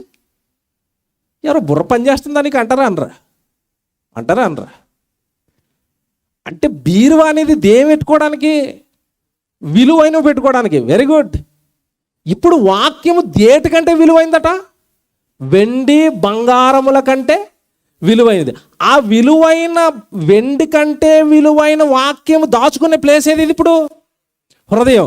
ఇప్పుడు ఆ హృదయంలో విలువైన వాక్యం పెట్టాలి, కానీ విలువ లేని డబ్బును పెట్టావు, విలువ లేని పట్టుచీరలు పెట్టావు, విలువ లేని మనుషులు పెట్టావు. దేవుడు ఏమన్నాడు ఇప్పుడు చెప్పండి? బుర్రలు ఏమన్నా పని చేస్తున్నాయారా మీకు? ఏం పెట్టుకుంటారని ఇచ్చాను, ఏం పెట్టారు అందులో? ఏమి దాచుకుంటారని ఇచ్చాను, ఏమి దాచారు అందులో? మీకు అర్థమైంది ఇప్పుడు? ఏమంటే నిజంగా నేను నిజంగా నా లైఫ్ చెప్తున్నానండి. నాకండి మీరు కూడా ఇలాగే తయారైపోతారు. మీకు బాగా దేవుడు అర్థమైపోతే, వాక్యం అర్థమైపోతే, మనుషులు కానీ, లోకం కానీ, లోకంలో ఉన్నవి ఏవి కానీ, చివరికి నా దేహం అన్నా కూడా నాకు పెద్దగా ఇష్టం ఉండదు. నాకు బాగా ఇష్టమైంది దేవుడి సన్నిధి, నాకు బాగా ఇష్టమైంది వాక్యం, నేను బాగా వినేది ప్రసంగాలు, నేను బాగా ఆలోచించేది దేవుడి కోసం. శరీరం విపరీతంగా బాధపడుతూ ఉంటుంది. చాలామంది రెస్ట్ తీసుకోండి, ప్రయాణాలు తగ్గించండి, ఆహారం మంచి చాలామంది చెప్తారండి మా మీద ప్రేమతో. కానీ కొన్నిసార్లు మాకు కుదరవు అవన్నీ పాటించడానికి. పడిపోతుంది ఆరోగ్యం తెలుసు, శరీరం సన్నగిలిపోతుంది తెలుసు, చివరికి ఎక్కువ కాలం బ్రతకం తెలుసు. దేవుడి కంటే, దేవుడి సన్నిధి కంటే, ప్రజలకి దేవుడి మాటలు వినిపించటం కంటే ఈ దేహము గొప్పది కాదు, నా కుటుంబము గొప్పది కాదు, నా భార్య, నా పిల్లలు, నాకున్నవి ఇవేవి గొప్పవి కాదు. దేవుడు గొప్పవాడు, దేవుడి వాక్యం గొప్పది, దేవుడి సన్నిధి గొప్పది. అంటే హృదయం ఎప్పుడు దేవుడు ఇలా నిండిపోతుంది అన్నప్పుడు నువ్వు కరెక్ట్గా దేవుడు అర్థం అవ్వాలి, నీకు వాక్యాలు బాగా అర్థం అవ్వాలి నీకు. అప్పుడు నువ్వేం చేస్తావంటే, నింపబడుతున్న వాక్యాన్ని నువ్వు హృదయంలో నువ్వేం చేసుకుంటావు తెలుసా? దాచేస్తావు. దాచుకో అని చెప్పాడండి అక్కడ. మళ్ళీ చదువుతాను చూడండి, ద్వితీయోపదేశకాండం 4వ అధ్యాయం 9వ వచనంలో చివరి మాట మీరు చూడండి. అవి నీ హృదయములో నుండి తొలగిపోకుండానట్లును, అంటే నింపుతున్న వాక్యం, దాచుకుంటున్న ఈ వాక్యం తొలగిపోయే ప్రమాదం ఉంది. తొలగిపోకుండానట్లును నీ మనస్సును బహు జాగ్రత్తగా, ఏమండి పదం చూసారా? కాపాడుకోండి, కాపాడుకోండి, కాపాడుకోండి. విలువైనది వాక్యం నీ హృదయంలో పెట్టి కాపాడుకోండి. విలువైనది బంగారం, విలువైనది నీ డబ్బు, నువ్వు బీరువాలో పెట్టి కాపాడుతున్నావు. దాన్ని తాళం వేసావా వేలేదా? నేను బీరువాకి తాళం వేయకుండా వచ్చాను ప్రార్థన కనవాళ్ళు చేయొద్దని ఎవరైనా ఉంటే ఇక్కడ? బీరువాకి తాళం వేసి, నేను నిజంగా చెప్తున్నాను అంటే, తాళం ఎక్కడ ఇట్టారు చెప్పండి? తాళం ఎక్కడుంది చెప్పండి? ప్రపంచంలో ఎంత పెద్ద శాస్త్రవేత్త వచ్చినా కూడా మీ తాళం ఎక్కడుందో అడిగి తెలీదు, అంత బాధ వేస్తారు దాన్ని. తవ్వకాలు తవ్వినా కూడా బయటాడవు అవి. తాళం అంత బాగా ఎందుకు దాచారు అంటే, పొరపాటు నీ తాళం ఎవరికైనా దొరికిపోతే ఆడు బీరువా ఓపెన్ చేసి నా చెవిలీలు అట్టుకెళ్ళిపోతాడు, నా మెడలో ఉన్న తాడు అట్టుకుపోతాడు, మా ఇంట్లో ఉన్న ఏమంటే ఇప్పుడు జాగ్రత్తగా తాళాన్ని కాపాడుతున్నారా? కాపాడుతున్నారు. ఇప్పుడు దేవుడు హృదయములో వాక్యము పెట్టి ఆ వాక్యముతో నింపబడిన నీ హృదయాన్ని, నీ మనసును ఏం చేయాలట? కాపాడుకో అంటే అర్థం ఏంటి చెప్పండి? కాపాడుకో అంటే అర్థం ఏంటి? ఎవ్వడికి తాళాలు ఇవ్వద్దు అని అర్థం, అంతేనా? ఇక్కడ మాట చెప్తాను మీకు, బైబిల్ కనెక్ట్ చేస్తాను. ఇప్పుడు బైబిల్ కనెక్ట్ చేస్తాను. అసలు వెండి బంగారము, బాగా అడుగుతున్నాను, ఆన్సర్ చెప్పాలి నాకు. ఇప్పుడు వెండి బంగారము బీరువాలో ఎందుకు పెట్టారు? బెండకాయలు దొండకాయలు సెల్ఫ్లో బయట ఎందుకు వదిలేశారు? బాగా ఆలోచించండి. ఎందుకు అవి బీరువాలో పెట్టి తాళం వేశారు? ఎందుకు బయట పెట్టారు? చీపురు చేట బీరువాలో పెట్టిన చేయతండి, ఎక్కడ ఉంటాయి అవి? వాకిట్లో వదిలేశారు. అవి వాకిట్లో ఎందుకు ఉన్నాయి? వెండి బంగారం లోపల తాళం ఎందుకు ఉంది? వీటిని ఎవడో ఎత్తుకుపోడు, వీటిని ఖచ్చితంగా బయట పెడితే ఎత్తుకుపోతాడు. ఇప్పుడు దేవుడు హృదయంలో వాక్యం పెట్టి ఆ హృదయాన్ని ఏం చేయమంటున్నాడు? జాగ్రత్తగా కాపాడుకుంటే తాళం వేయని అర్థం. ఎందుకు తాళం వేయాలి? హృదయములో విత్తబడిన వాక్యాన్ని ఎత్తుకుపోయే వాక్యపు దొంగ ఒకడు ఉన్నాడు. ఎవరు?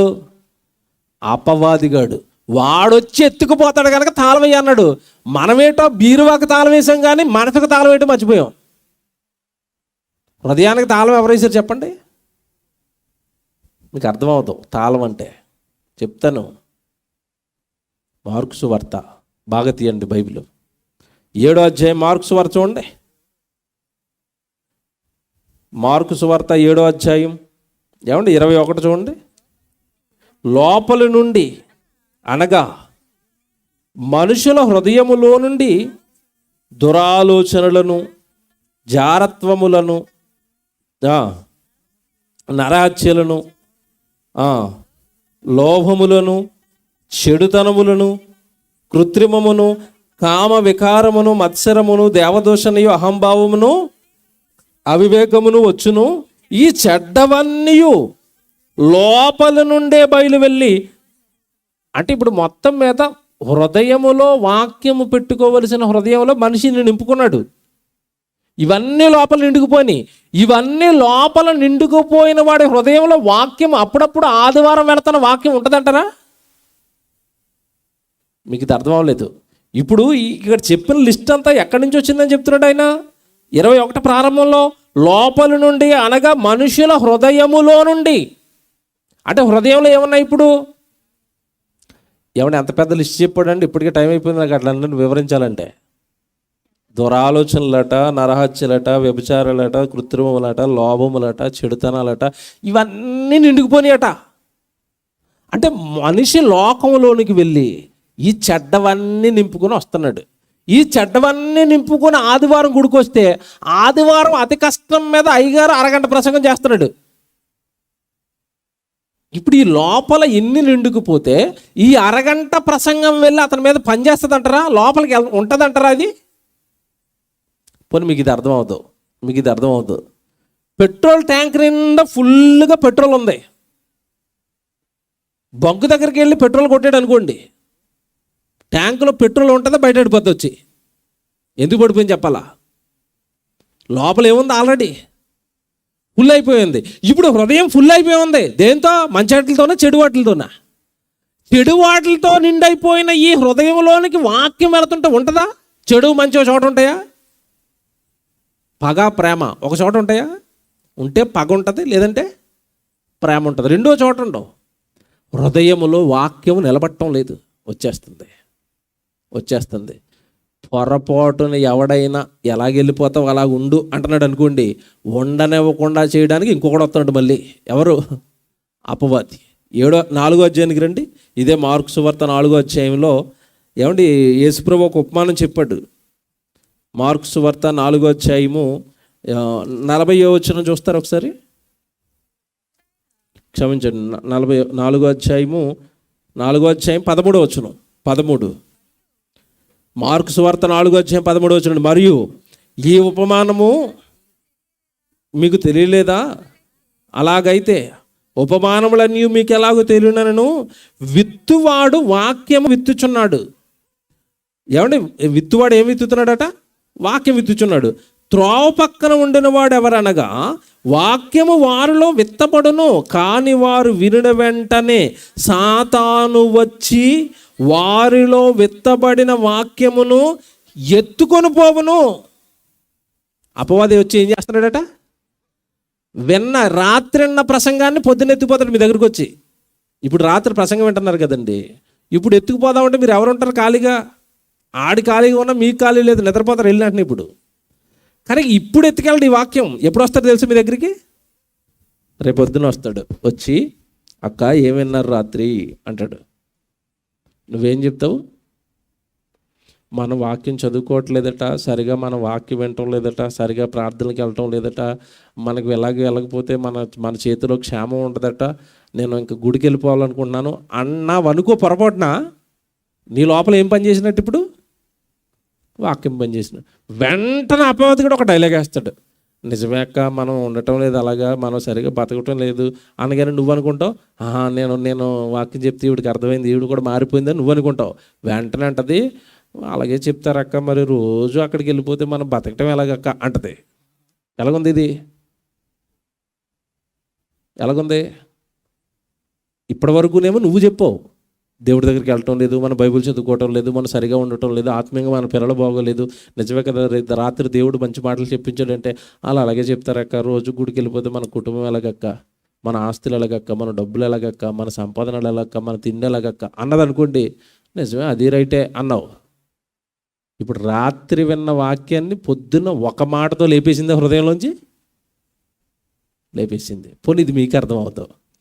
ఆదాము అవ్వలకి దేవుడు రోజు వచ్చి చెప్తున్నాడు ఏం తినొద్దని? పండు తినొద్దు, పండు తినొద్దు, పండు తినొద్దు, తింటే చచ్చిపోతారు, తింటే చచ్చిపోతారు, తింటే చచ్చిపోతారు. ఏమంటే ఎన్ని ప్రసంగాలు చెప్తున్నాడండి దేవుడు.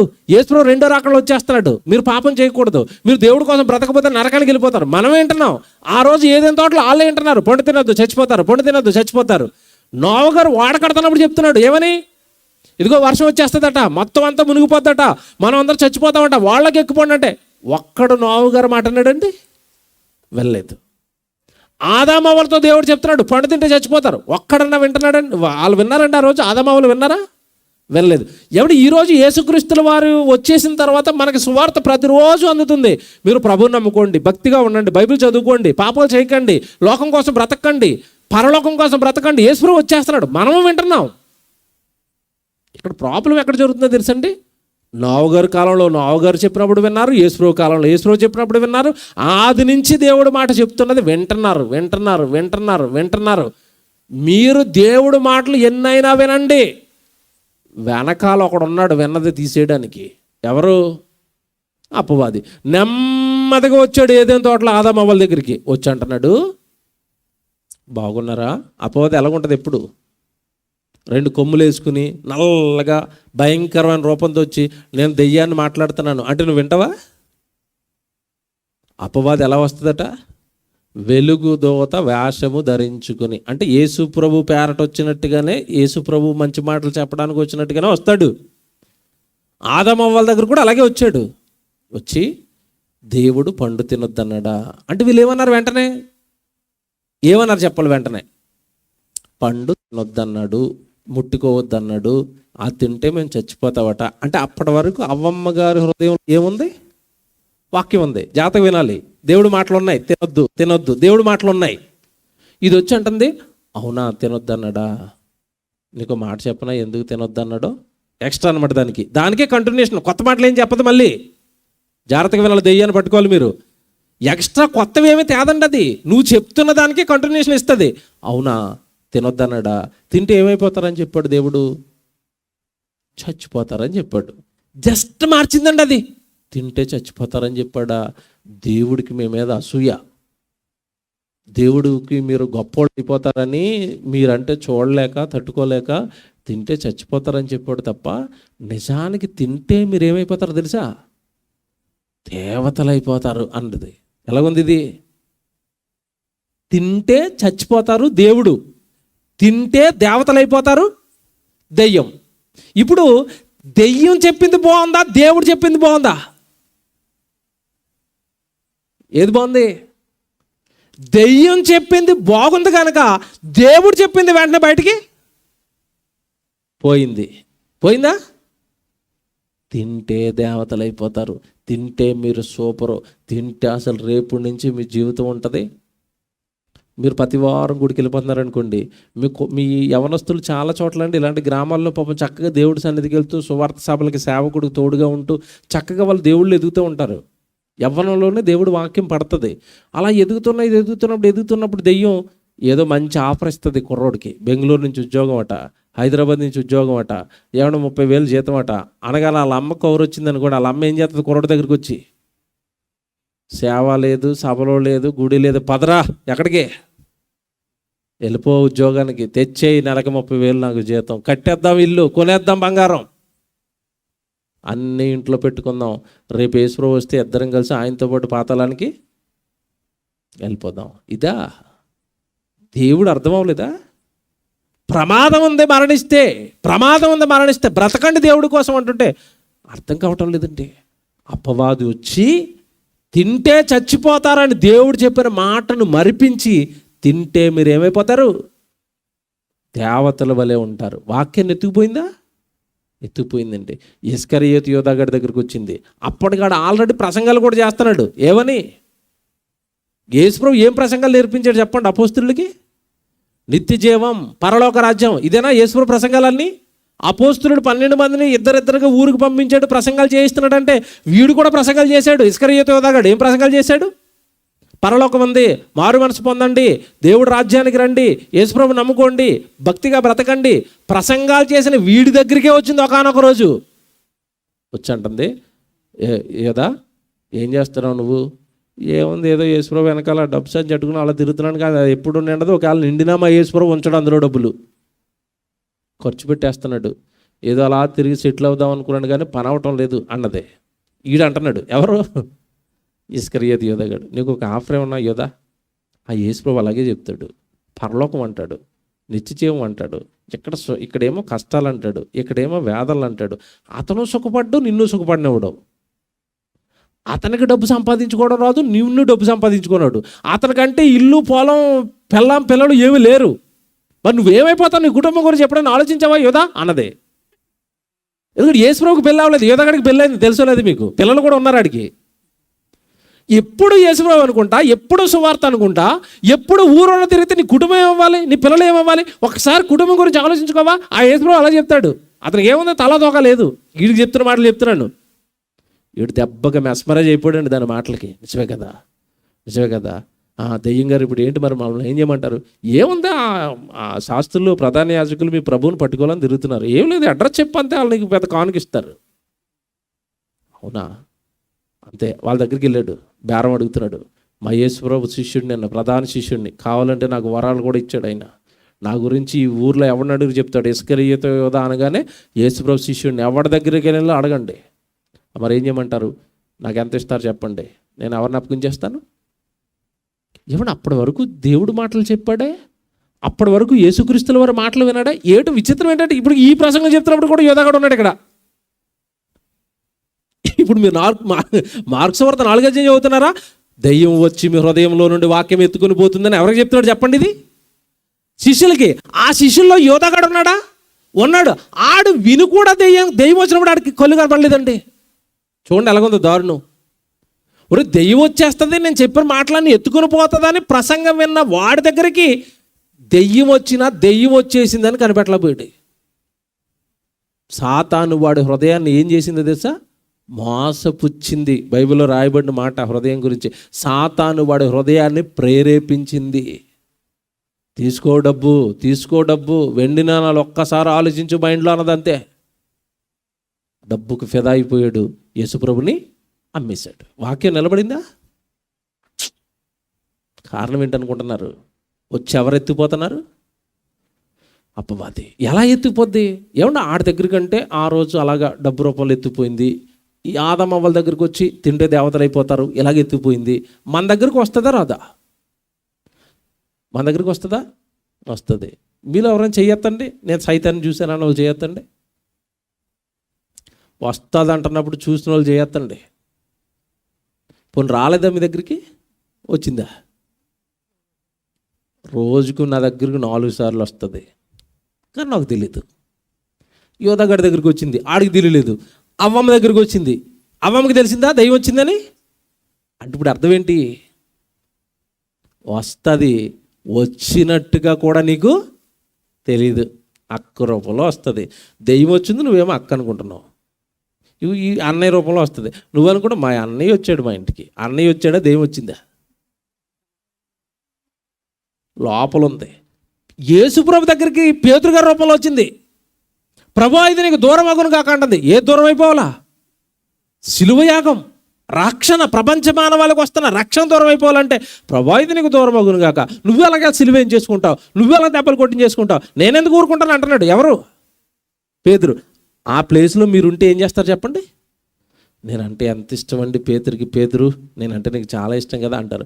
ఆయన అంటున్నాడు ఇలా చూసి, పేతురు వెనక్కిపో అన్నాడా? ఏమన్నాడు చెప్పండి అక్కడ? సాతానా వెనక్కిపో అంటే పేతురు గారిలోకి ఎవరు దూరారు?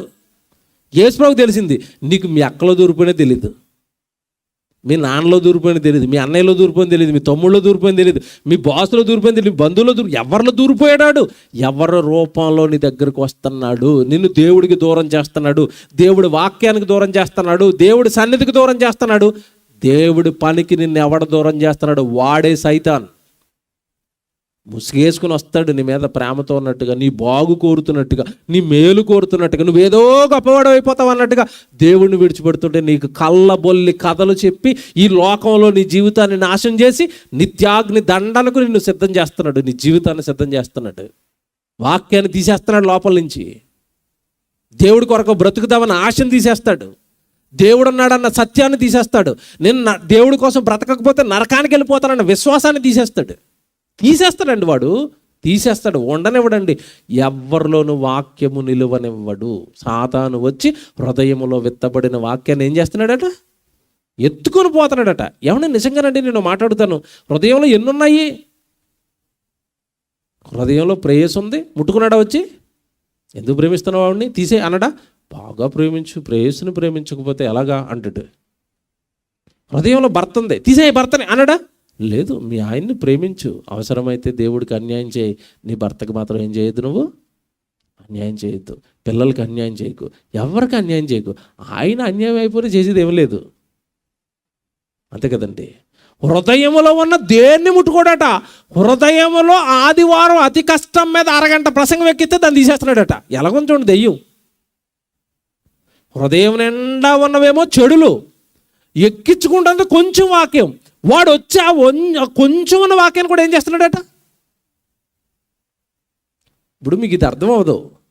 మీ ఇంటికి దొంగడు వచ్చాడు, బాగా వినండి. దొంగోడు మా ఇంటికి వచ్చి చీపురు చాట ఎత్తుకుపోయాడని పోలీస్ స్టేషన్లో ఎవడైనా కంప్లైంట్ ఇచ్చాడా? ఎందుకు ఇవ్వలేదు చెప్పాలి. ఆడి ఇంటికి రాగానే ఓపెన్లో చెక్ చేస్తాడు. ఏముంది? చీపురు ఉంది, చాట ఉంది, కర్ర ఉంది, గుణపం ఉంది, ఇక్కడ పార ఉంది, ఇక్కడ ఏవో వస్తువులు ఉన్నాయి. ఏవి నాకు వద్దు. కన్ను దేని మీద ఉంటుంది? డోర్ ఓపెన్ ఉందా లేదా? డోర్ ఓపెన్ లేదు. వెంటనే ఏం చేస్తాడు? పగల కొడతాడు. డోర్లు ఓపెన్ అయినాయి. లోపలికి వెళ్ళగానే మంచం ఉంటుంది, ఫ్రిడ్జ్ ఉంటుంది, ఏమండి బెడ్ ఉంటుంది, ఇటు పక్కన ఏవో ఉంటాయి, అన్నీ ఉంటాయి. ఇవన్నీ చూస్తాడు వాడు. నాకు ఏమీ వద్దు. బీరువా ఎక్కడుంది? కన్ను ఎక్కడుంది? అడిది బీరువా ఎక్కడుంది? బీరువా దగ్గరికి వెళ్ళాడు, తీస్తే వస్తుందా? రాదు. ఏమంటే విషయం ఏంటి తెలుసా? నీ దగ్గర ఒక తాళం ఉంటుంది, ఆడి దగ్గర 100 తాళాలు ఉంటాయి తీయడానికి. ఆ 100 తాళాల్లో ఏదో ఒక తాళం పెట్టి తిప్పుతాడు, ఓపెన్ అయిపోతుంది నీ బీరువా. నీకు అర్థమైందా? ఇప్పుడు నీ దగ్గర వినడానికి అరగంట, నువ్వు వింటున్న గంట వాక్యమే ఉంది. ఆదివారం ఒక్కరోజు 1 గంట సేపు ఎక్కించుకున్న వాక్యాన్ని, ఆ వాక్యాన్ని తీసేయడానికి ఆడి దగ్గర 100 తాళాలు ఉంటాయి. మొత్తం మీద 1వ తాళం, 2వ తాళం, 3వ తాళం, నేత్రాశ, శరీరాశ, జీవబడ 3 తాళాల్లో ఏదో ఒక తాళం పెడతాడండి, ఓపెన్ అయిపోతావు నువ్వు. అంతే, ఓపెన్, డోర్స్ ఓపెన్. ఉన్నది కాస్త పోయింది అంతే. జీవపుడమ్మో ఎక్కించాడు లోపలికి, నేత్రాశ ఎక్కించాడు. పక్కోడు మొన్నే 3 సెంట్లు స్థలం కొన్నాడట వినుకొండలో. నువ్వు అలాగే ఉండిపోతావు. ఏం బతుకు నీ బతుకు అంటాడు. అంతే, ఎక్కింది లోపలికి నెమ్మదిగా. ఇంకంతే. దేవుడికి ఇచ్చి 500. ఏమంటే విషయం ఏంటో తెలుసండి? ఏదైనా కొనాలన్నా, ఏదైనా సంపాదించాలనుకున్నా, నేను నిజంగా చెప్తున్నాను, దేవుడి సన్నిధి నిజం కాదు, మీరు ఒప్పుకోండి. ఏది కొనాలనుకున్నా, ఏది చెయ్యాలనుకున్నా ముందు ఇమీడియట్గా కట్ చేసేది ఏదో తెలుసండి? దేవుడికి నెలకు 500 కానికిస్తున్నాం అనుకోండి, ఎందుకు ఇస్తాను? ఆ 500 ముత్తూట్ ఫైనాన్స్లో కట్టు, మంచి బంగారు వస్తువు వస్తుంది. ఆ 500 ఎక్కడో చోటదయ్యి డిబ్బీలో, చివరికి ఒక మంచి వస్తువు కొనుక్కోవచ్చు. ఏమంటే వేలకు వేలు నీ కోసం ఖర్చు పెట్టుకుంటున్నా, ఆ ఖర్చు ఆపని మాత్రం చెప్పదు. ఏది ఆపేయమంటది? ముందు దేవుడికి ఇచ్చే 500 ఆపేయి, దేవుడికి ఇచ్చే 1000 రూపాయలు ఆపేయి, దేవుడి దగ్గరికి వెళుతున్నది ఆపేయి. ఉన్నదే కొంచెం అంటే తాళం వేసింది అనమాట, తీసింది అది. హృదయములో విత్తబడిన భక్తి, హృదయములో విత్తబడిన విశ్వాసం, హృదయంలో విత్తబడిన త్యాగం, అది ఏదో ఒక తాళంతో నిన్ను ఓపెన్ చేసి నీలో ఉన్న భక్తి అంతా అది ఏం చేస్తుంది? ఎత్తుకొని పోతుందట. దేవుడు అందుకేనండి ఒక జాగ్రత్త చెప్పాడండి. చివరిగా చెప్పి ముగించేస్తాను. అసలండి మనం వింటున్నాం, మనం అలా చెప్తున్నాను, ఖచ్చితంగా ఇది పాటించకపోతే మీరు ఎంత వాక్యం విన్నా మీరు నిష్ప్రయోజులుగా మారిపోతారు, నిష్ప్రయోజనం అయిపోతూ ఉంటుంది. అది ఎప్పుడు కూడా వాక్యం విన్నప్పుడు అండి దేవుడు ఒక మాట చెప్పాడు బైబిల్లో. నువ్వు వాక్యం వింటున్నావు అనుకో, వాక్యం వింటున్న నువ్వు వాక్యము వింటున్న వాళ్ళ సహవాసంలోనే ఉండు.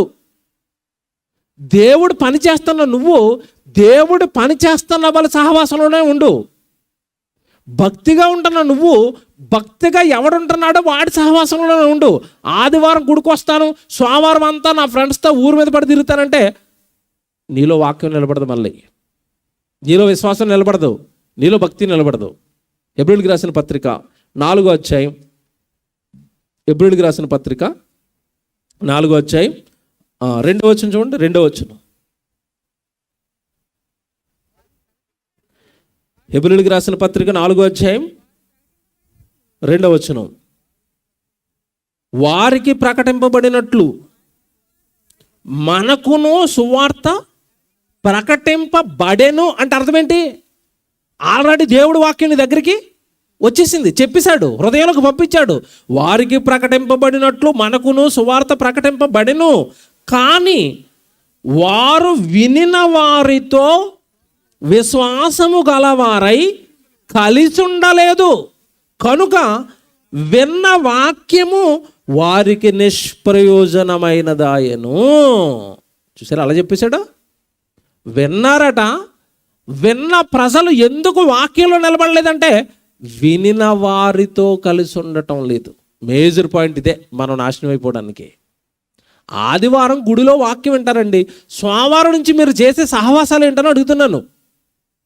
తెల్లవారు లేస్తే మీరు ఎవరితో కబుర్లు పెడుతున్నారు? తెల్లవారు లేస్తే మీరు ఎవరి పక్కన కూర్చుంటారు? తెల్లవారితే ఎవరితో మీరు మాట్లాడతారు? మీ సహవాసాలు ఏంటి? మీ ఫ్రెండ్షిప్లు ఏంటి? మీరు మీ చుట్టూ ఉన్న వ్యక్తులు ఎవరు? వాక్యం వింటున్న వల్ల, భక్తిలో ఉన్న వల్ల, దేవుడి కొరకు బ్రతుకుతున్న వల్ల మీరు ఒక్కసారి ఆలోచించండి. లోకంలో ఒక సామెత ఉంది, 6 నెలలు సహవాసం చేస్తే వాడు వీడవుతాడు. సిగరెట్లు తాగేవాడితో మీ పిల్లలు సహవాసం చేస్తే సిగరెట్లు తాగుతారు. మందు తాగే వాళ్ళతో సహవాసం చేస్తే త్రాగుబోతులు అవుతారు. అంతే కదండి, సహవాసాన్ని బట్టే కదా వచ్చే మార్పులు. ఇప్పుడు వాక్యం విన్నవారట ఎవరితో కలిసి ఉండాలట? వాక్యము వినిన వారితో కలిసి ఉండటం లేదు. వాక్యము వినిన వారితో, నువ్వు విశ్వాసులతో కలిసి ఉండు, విశ్వాసులు ఇంటికి వెళ్ళు, విశ్వాసుల దగ్గర కూర్చో, విశ్వాసులు ఇద్దరు కలిసి దేవుడి గురించి మాట్లాడుకోండి, వాక్యం గురించి మాట్లాడుకోండి. విన్న వాక్యం నిలబడుతుంది. నువ్వు ఇక్కడేమో రాత్రి వాక్యాలు వింటావు, తెల్లవారేమో ఆ మొగల రేకులు సీరియల్లో చూసే వాళ్ళతో డిస్కషన్లు పెడతావు. రాత్రి ఆడు టీ తాగాడా, ఈవిడ కారులో దిగిందా, ఇవి ఉంటాయి కదండి మరేమో ఎపిసోడ్లు, తలపోటు ఎపిసోడ్లు అంటే సంవత్సరాలు వాళ్ళు ఏమంటే డబ్బులు తీసుకుని ఏడుస్తూ ఉంటే సీరియల్లో నటించే వాళ్ళు ఏం తీసుకుని ఏడుస్తారు? డబ్బులు తీసుకుని వాళ్ళు ఏడుస్తుంటే డబ్బులు కట్టి వెళ్ళి ఏడుతూ ఉంటారు టీవీ ముందు కూర్చుని. అది ఏడుతున్న వాళ్ళు ఊరకనే ఏడుతున్నారా? టీవీలో డబ్బులు ఇచ్చారు వాళ్ళకి ఆ ఏడవడానికి, యాక్టింగ్కి. నువ్వేం చేస్తున్నావు? కేబుల్ వాడికి, డిష్ వాడికి డబ్బులు కట్టి నువ్వు ఏడుతున్నావు. ఎలాగో చూడండి, ఇది నీ ఏడుపు వాళ్ళకి డబ్బులు, అంతే కదండి. నువ్వు ఏడవటమే వాళ్ళకి కోట్లు. సీరియల్ చూసే వాళ్ళతో, సినిమాలు చూసే వాళ్ళతో, బూతులు మారదు, వాళ్ళతో కలిసి ఉండకూడదు. నేను జరిగిన యథార్థ సంఘటన ఒకటి చెప్తాను, మీరు బాగా అర్థమవుతుంది. ఇప్పుడు ఒక కుర్రాడు అండి బాగా వాక్యం నేర్చుకోవడం అంటే అప్పుడప్పుడు వస్తున్నాడు ప్రభు దగ్గరికి. అంతకుముందు మనవాడిది చాలా పెద్ద హిస్టరీ అంటే తాగుబోతు, తిరుగుబోతు, బాగా ప్యాకెట్ ఆడతాడండి. ఆ ప్యాకెట్లో చివరికి ఇంట్లో ఉన్నవన్నీ అమ్మేశాడు. కొంచెం భారీ భక్తిపరురాళ్ళు ప్రార్థన చేసుకుంది, నెమ్మదిగా ప్రభు దగ్గరికి నడిపించుకుంది, నెమ్మదిగా మార్చుకుందండి భర్తని. బాగా పిచ్చి ఏంటంటే అతనికి ప్యాకెట్ పిచ్చి. ఇక మొత్తం మీద అన్నీ వదులుకున్నాడు. దెబ్బలు తగిలిన తర్వాత ప్రభు దగ్గరికి వచ్చాడు, మారాడు. ప్రతి ఆదివారం గుడికి వస్తున్నాడు. మీరు జాగ్రత్తగా వినండి, ప్రతి ఆదివారం గుడికి వస్తున్నాడు, వాక్యం నేర్చుకుంటున్నాడండి. ఇప్పుడు వాక్యం నేర్చుకుంటున్నవాడు ఎక్కడికి వెళ్ళకూడదు? తిరిగి మళ్ళీ ఎక్కడికి వెళ్ళకూడదు? ప్యాకెట్లతో కానీ మందు తాగే వాళ్ళ దగ్గరికి కానీ వెళ్ళకూడదు. ఏమండి, కుర్రోడు ఏం చేశాడంటే, బైబిల్లో నువ్వు సువార్త చేయాలి, నువ్వు దేవుడు పని చేయాలి, నువ్వు అందరిని మార్చుకోవాలి, నువ్వు మారేవు కదా అన్నాడు. వెంటనే మార్చుకోవాలనగానే ఎవరు గుర్తొచ్చారు తెలుసా? ఎవరు గుర్తొచ్చారు? అయ్యా నేను మారాను, మా బ్యాచ్ అంతా అక్కడ తోటలో కూర్చుంది. ఇంకా ఏం చేస్తుంది? తోటలో కూర్చుని ప్యాకెట్ ఆడుతుంది. అలా భార్యతో చెప్పాడట, అమ్మా మరి ప్రభు దగ్గరికి నేను మారిపోయాను కదా, ఇప్పుడు వాళ్ళని మార్చేస్తాను. ఎవరిని? మా ఫ్రెండ్స్ ప్యాకెట్ రైలు మార్చేస్తానంటే అలా ఆవిడ చెప్పిందట. ఎవరి మీరు మారుద్దురు కానీ, మీరు చెబుదురు కానీ ఇప్పుడే మీకు చెప్పేంత బలాన్ని ఇంకా మీరు సంపాదించుకోలేదు. ఇప్పుడిప్పుడే కదండి వచ్చారు, ఇప్పుడిప్పుడే కదా మీకు దేవుడు వాక్యం అర్థమవుతుంది, అప్పుడే కదండి వెళదామండి అంటే, లేదా నీకేం తెలుసు నాకు ఎంత వచ్చిందో, నా సంగతి నీకు తెలియదంత, వాళ్ళందరిని పట్టుకోతానని వెళ్ళాడట. వెళ్ళేసరికి అక్కడ డిస్కషన్ ఎలా ఉంటుంది చెప్పండి. ఇది మొత్తం రౌండ్ వేసి ప్యాకెడుతున్నారు. ఇడు వెళ్ళాడు. ఏట్రా ఏసుప్రో పట్టేసేటట్టు కదరా నిన్ను, మొత్తం మాయమైపోయారా అని మాట్లాడారు ఫ్రెండ్స్, హేళన చేశారు. హేళన చేస్తే హేళన చేస్తే మనోడు ఇంకా మరి లేదులే, నేను మీతో దేవుడి గురించి మాట్లాడదాం వచ్చాను అంటే రారా వచ్చి కూర్చో అన్నారట. ఎక్కడ కూర్చున్నాడు వెళ్ళి ఇప్పుడు? ప్యాకెట్లు. వీళ్ళు రౌండ్ అండి ఆడుతూ ఉన్నారు, ఈ పక్కన కూర్చున్నాడు. పక్కన కూర్చుంటే మనం గుడికి వెళ్ళాలరా, మనం ఈశ్వరు దగ్గరికి వెళ్ళాలరా, ఇవన్నీ తప్పటరా అంటున్నాడట. ఎంత అలా చెప్తారా పాస్టర్లు అంటున్నాడు. వీడు తిప్పుతా ఏమంటే ఒకడు వీడికి బాగా అటాచ్మెంట్ ఉన్నవాడి దగ్గర కూర్చున్నాడు. ఈ నెంబర్లు ఇలా తిప్పుతాడు కదండి. ఓసారి వీడికి చూపించాడు ఇలాగా, ఏది వేద్దాంరా, 6 అయినా 7 అయినా అన్నాడట. వీడికి ఆల్రెడీ టచ్ ఉంది. టచ్ ఉన్నప్పుడు ఏం చేస్తాడు చెప్పండి? 6 వేయాలి 7 వేయాలంటే ఏం చెప్తాడు? ఇలా కదరా 7 వేయరా అన్నాడట. ఆడ అడగగానే 7 వేసాడు. వీడు 7 వేయగానే ఆడికి అవతలవాడికి ఆట అయిపోయింది. ఆడికి షో అయింది. వీడు 7 వేయమనగా ఇలా తిరిగేయడానికి, ఒరే నువ్వే వేయమన్నావు 7 అన్నాడు. నువ్వే వేయమన్నావు 7 అనేసరికి నాటంతా పోగొట్టేవరా, నా డబ్బులన్నా పోగొట్టేశారట. ఒరే నీ డబ్బులు సంగతి నేను చూస్తాను, నువ్వు జరుగు అన్నాడట. వాళ్ళు లేపి వీడు కూర్చున్నాడు అక్కడ. ఎలాగొని చూసారా? ఇప్పుడు ఏం చెప్పడానికి వెళ్ళాడు, ఏం చేస్తున్నాడు చెప్పండి. అక్కడ ప్రసంగం పోయి చేతిలోకి ఏమొచ్చింది? పేకలు వచ్చినాయి. ఇది కదా. సహవాసం ఎవరితో చేయాలో తెలుసా? విశ్వాసము గలవారితో, వాక్యం వెంటనే వాడితో. నువ్వు బలపడి వాడిని మార్చేంత బలం వచ్చేంత వరకు నువ్వేం చేయకూడదు. ఏమంటే ట్రైన్ ట్రాక్ మీద ఒకటి కింద అడిపోయాడండి. వీడు పైన ఉన్నాడు. పైన ఉన్నవాడిని లాగాలి అంటే కింద ఉన్నవాడు బలంగా ఉండాలా, లాగేవాడు బలంగా ఉండాలా? కింద ఉన్నవాడు 60, 90, 80 కేజీలు ఉన్నాడు. వీడు తిప్పు కొడితే 20 కేజీలు లేడు. నేను లాగేస్తానని చేయించాడు. ఆడు పైకి వస్తాడా, వీడు కిందకి వెళ్ళిపోతాడా? మీకు అర్థమైందా? నేను చెప్పేస్తాను, నేను ఆడిని మార్చేస్తాను, వెళ్ళిపోకండి. ఆడు కొట్టే దెబ్బకు తట్టుకునే క్యాపబిలిటీ నీకు వస్తే వెళ్ళు చెప్పడానికి దేవుడి గురించి. లేదంటే నిన్ను ఆడు ముంచేస్తాడు. చాలామంది అలాగే మునిగిపోయారు. ఈ పేకాడోడు అలాగే మునిగిపోయాడు వెళ్ళి. ఏమంటే నీకు తెలియదురా, పక్క జరిగి నేను కొడతానని ఆట కూర్చునండి. ఒక్క ఆటే కొడతానన్నాడు. ఒక ఆట కొట్టాడు అనుకుంటున్నారా? కంటిన్యూ అయిపోయాడు సాయంత్రం వరకు వాళ్ళతోని. ఎదురు చూస్తుంది ఈవిడ. ఇది వెళ్ళి వాక్యం చెప్పి వాళ్ళని తీసుకొస్తానన్నాడు, రాలేదని ఇంకా ఆవిడే వచ్చేసింది. వచ్చేసరికి అయ్యగారు ఏం తెస్తున్నాడు తెలుసా? వేస్తున్నాడండి. మొక్కేస్తున్నాడు, మొక్క తీస్తున్నాడు. తిట్టు తిట్టకుండా తిట్టి తీసుకెళ్ళింది. చూసారా అలాగుందా? కాబట్టి దుష్ట సాంగత్యము మంచి నడవడిని చెరుపును. బైబిలు దుష్ట సాంగత్యం, దుష్టుడితో సాంగత్యం మంచి నడవడిని ఏం చేస్తుంది? చెరిపేస్తుంది. కానీ నువ్వు ఎవరితోనూ కలవకు. కలిసేవా దెయ్యం, అది అపవాద సంబంధి. నీలో ఉన్న వాక్యాన్ని వాడు ఏం చేస్తాడు? మళ్ళీ చెప్తున్నాను, అపవాది ఎత్తుకుని పోతాడంటే నువ్వు సహోదరుతో కలుస్తుంటే వాళ్ళలో వాక్యం ఉంటుంది కనుక వాక్యమే చెప్తాడు. నువ్వు దుష్టుల సాంగత్యంలో ఉంటున్నావు అనుకోండి, నీలో విత్తబడిన వాక్యాన్ని ఆ దుష్టుడిలో ఉన్న అపవాది నీలోంచి ఏం చేస్తాడు? తీసేస్తాడు. చివరిగా మాట చదివి ముగించేస్తాను. సామెతల గ్రంథం తీయండి, 13వ అధ్యాయం 20వ వచనం. సామెతల గ్రంథం 13వ అధ్యాయం 20వ వచనం. జ్ఞానుల సహవాసము చేయువాడు జ్ఞానము గలవాడు అగును, మూర్ఖుల సహవాసము చేయువాడు చెడిపోవును. చూసారా ఎలా రాశాడు దేవుడు? జ్ఞానం గలవాడితో సహవాసం చేస్తేనట ఏమొస్తుందట? జ్ఞానం వస్తుంది. వాక్యం గలవాడితో సహవాసం చేస్తే వాక్యం వస్తుంది. మూర్ఖుల సహవాసము చేయువాడు చెడిపోవును. నువ్వెవరితో సహవాసం చేస్తే చెడిపోతావు? ఇప్పుడు మూర్ఖుల సహవాసం చేయకండి. వాక్యం నిలబడదు. దేవుడు పని చేస్తున్న వాళ్ళతో కలిసి ఉండండి. దేవుడి కొరకు బ్రతుకుతున్న వాళ్ళతో కలిసి ఉండండి. వాళ్ళ మాటలు వినండి. వాళ్ళు ఏం చేస్తున్నారని అడగండి. వాళ్ళు ఎక్కడున్నారని అడగండి. ఎక్కడుంటున్నారు, ఏం చేస్తున్నారంటే వాడు ఎప్పుడు దేవుడు పని చేస్తూ ఉంటాడు, దేవుడి కోసం వెళుతూ ఉంటాడు. నీలో విశ్వాసం రెట్టింపు అవుతుంది. లేదంటే కాస్త నీలో మారు మనసు కలుగుతుంది. అయ్యో అతను వెళ్ళిపోయాడు దేవుడి పనిలోకి, నేను వెళ్ళలేదే. అతను వెళ్ళిపోయాడు ప్రార్థనకి, నేను వెళ్ళలేదే. అతను ఇచ్చేశాడు దేవుడికి, నేను ఇవ్వలేదే. అతను ఆల్రెడీ దేవుడి కోసం బతికేస్తున్నాడు, నేను బతకలేకపోతున్నానే. మారు మనస్సు అనేది కలుగుతుంది, భయం అనేది కలుగుతుంది, భక్తి అనేది పుడుతుంది. వాక్యం వింటున్న వాళ్ళతో సహవాసంలో ఉంటే, దేవుడి కొరకు బ్రతుకుతున్న వాళ్ళతో నువ్వు సహవాసంలో ఉంటే, మూర్ఖుల సహవాసం ఏమైపోద్దట? చెడిపోతారు. విన్న వాక్యం ఎందుకు నిలబడటం లేదంటే, ఒకటి జాగ్రత్త తీసుకోకపోవటం, హృదయాన్ని దాచుకోకపోవటం. రెండో పెద్ద తప్పు, విన్న వాళ్ళతో మనం ఏం చేయటం లేదు, కలిసి ఉండటం లేదు. నేను చాలా సంఘాల్లో చూశానండి, ఆదివారం మాత్రమే సంఘంలో ఉన్న వాళ్ళు అందరూ కలుస్తారు. ఇక సోమవారం ఏంటి సహోదరులు కలుసుకోవటం కానీ, దేవుడి గురించి ఆలోచించుకోవటం కానీ, దేవుడి పనుల గురించి ఆలోచించుకోవటం కానీ ఏమి చేయరు. ఇది చాలా పెద్ద తప్పు అండి. మళ్ళీ చెప్తున్నాను, ఆదివారం, సోమవారం, మంగళవారం సంఘం కలుసుకోవాలి, దేవుడి గురించి మాట్లాడుకోవాలి, ప్రార్థనలు పెట్టుకోవాలి, వాక్యాలు చదువుకోవాలి, ప్రసంగాలు వినుకోవాలి, దేవుడి కోసం ఏదైనా ఆలోచించుకోవాలి, సంఘం తరపున కార్యక్రమం చేద్దామని అందరూ కలవాలి. నిజంగా అది సంతోషం దేవుడికి. అప్పుడు నువ్వు ఎప్పుడు కూడా చక్కగా దేవుడి కోసం వెలుగుతూ ఉంటావు. లోకంలో కూడా ఒక సామెత చెప్తారు, ఇప్పుడు మండే కొలిమిలో ఉందనుకోండి బొగ్గు, కొంపట్లో ఉందనుకోండి బొగ్గు, అది ఎప్పుడు ఏం చేస్తూ ఉంటుంది?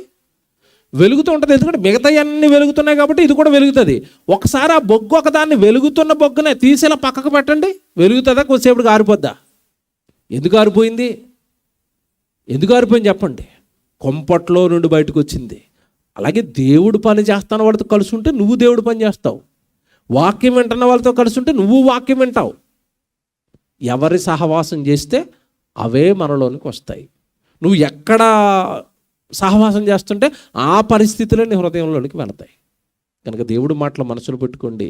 విన్న వాక్యం ఎందుకు నిలబడటం లేదంటే, వాక్యము విలువ నెరిగి దాచుకోవలసిన స్థలాన్ని మనం వేరే వాటితో నింపేశాం. అసలు అది ఖాళీ లేదు. హృదయాన్ని ఖాళీ చేసుకోండి, హృదయం ఖాళీ చేసుకోండి. ఎవడు పొలంలో పంట పండాలి అంటే రైతు విత్తనాలు వేయడానికి ముందు ఏం చేస్తాడు చెప్పండి? పొలాన్ని ఏం చేస్తాడు? శుభ్రం చేస్తాడు, అంతే కదండి. శుభ్రం చేయకుండా మొలకలు వస్తాయా? పంట పండుద్దా? అలాగే హృదయం శుభ్రం చేయండి, లోపల ఉన్నవన్నీ తీసేయండి.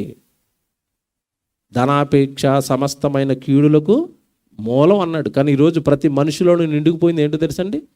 ధనాపేక్ష. అవన్నీ తీసేయండి. దురాశలు, ధనము, డబ్బు, మనుషులు, బంధాలు, ఈ లోకము, ఇవన్నీ తీసేస్తే దేవుడి మాటలు హృదయంలోకి వెళతాయి. వెళ్ళిన తర్వాత భద్రపరచండి. ఎందుకు భద్రపరచాలంటే ఎవడొస్తాడు? అపవాది వచ్చి ఎత్తుకుని పోతాడు. ఆడెత్తుకుని పోకుండా ఉండాలి అంటే మీరు ఎప్పుడు కూడా ఎవరితో ఉండాలి? దేవుని పిల్లలతో సహవాసం కలిగి ఉండండి. అప్పుడే విన్న వాక్యం మీలో ఏమవుతుంది? నిలబడుతుంది. లేదా మీరు ఎంతకాలం ప్రసంగాలు విన్నా నేను బయటికి వెళ్ళిపోయి చెడు సహవాసాలు చేస్తానంటే జీవితం అలాగే నాశనం అయిపోతుంది. కుటుంబమే నాశనం అయింది బైబిల్లో. లోతు గారి కుటుంబం గురించి మీరు ఆలోచిస్తే, అబ్రహాం గారి దగ్గర ఉన్నంతసేపు లోతు కుటుంబం బాగుందండి, బాగోలేదా? బాగుంది. ఎప్పుడైతే అబ్రహాం గారిని విడిచిపెట్టి సొదొమ గొమొర్రా పట్టణాలకు వీళ్ళ కాపురం మార్చారో నాశనం అయ్యారా లేదా చెప్పండి? లోతు కుటుంబం నాశనం అయిపోయిందా? ఒక్క లోతు తప్ప మిగతా వాళ్ళందరూ కూడా నాశనం అయ్యారు. కారణం చెడు సహవాసం. లోతు అబ్రహామును విడిచిపెట్టడం, అబ్రహాం సహవాసాన్ని విడిచిపెట్టడం. అబ్రహాము దేవుడి కొరకు బ్రతుకుతుంటే, అక్కడ బలిపీఠాలు కడుతుంటే, దేవుడి సేవలో బలంగా ఉంటే, ఇప్పుడు జస్ట్ ఒక ఆస్తి దగ్గర చిన్న గొడవ రాగానే అబ్రహామును విడిచిపెట్టి వెళ్ళిపోయాడు లోతు. తర్వాత లోతు జీవితం ఏమైందో మీకు తెలియదు కాదు. నేను అందుకే చెప్పాను, మనం ఎవరితో కలిసి ఉండాలట? వాక్యము విన్న వారితో వారు కలిసి ఉండలేదు కనుక విన్న వాక్యము వాళ్ళకి ఏమైపోయిందట? నిష్ప్రయోజనం. దేవుడి పిల్లలతో కలిసి ఉంటేనే పనిచేస్తుంది. కనుక వాక్యం పని చేయాలి అంటే మొదట ఇవన్నీ మీరు పాటించండి.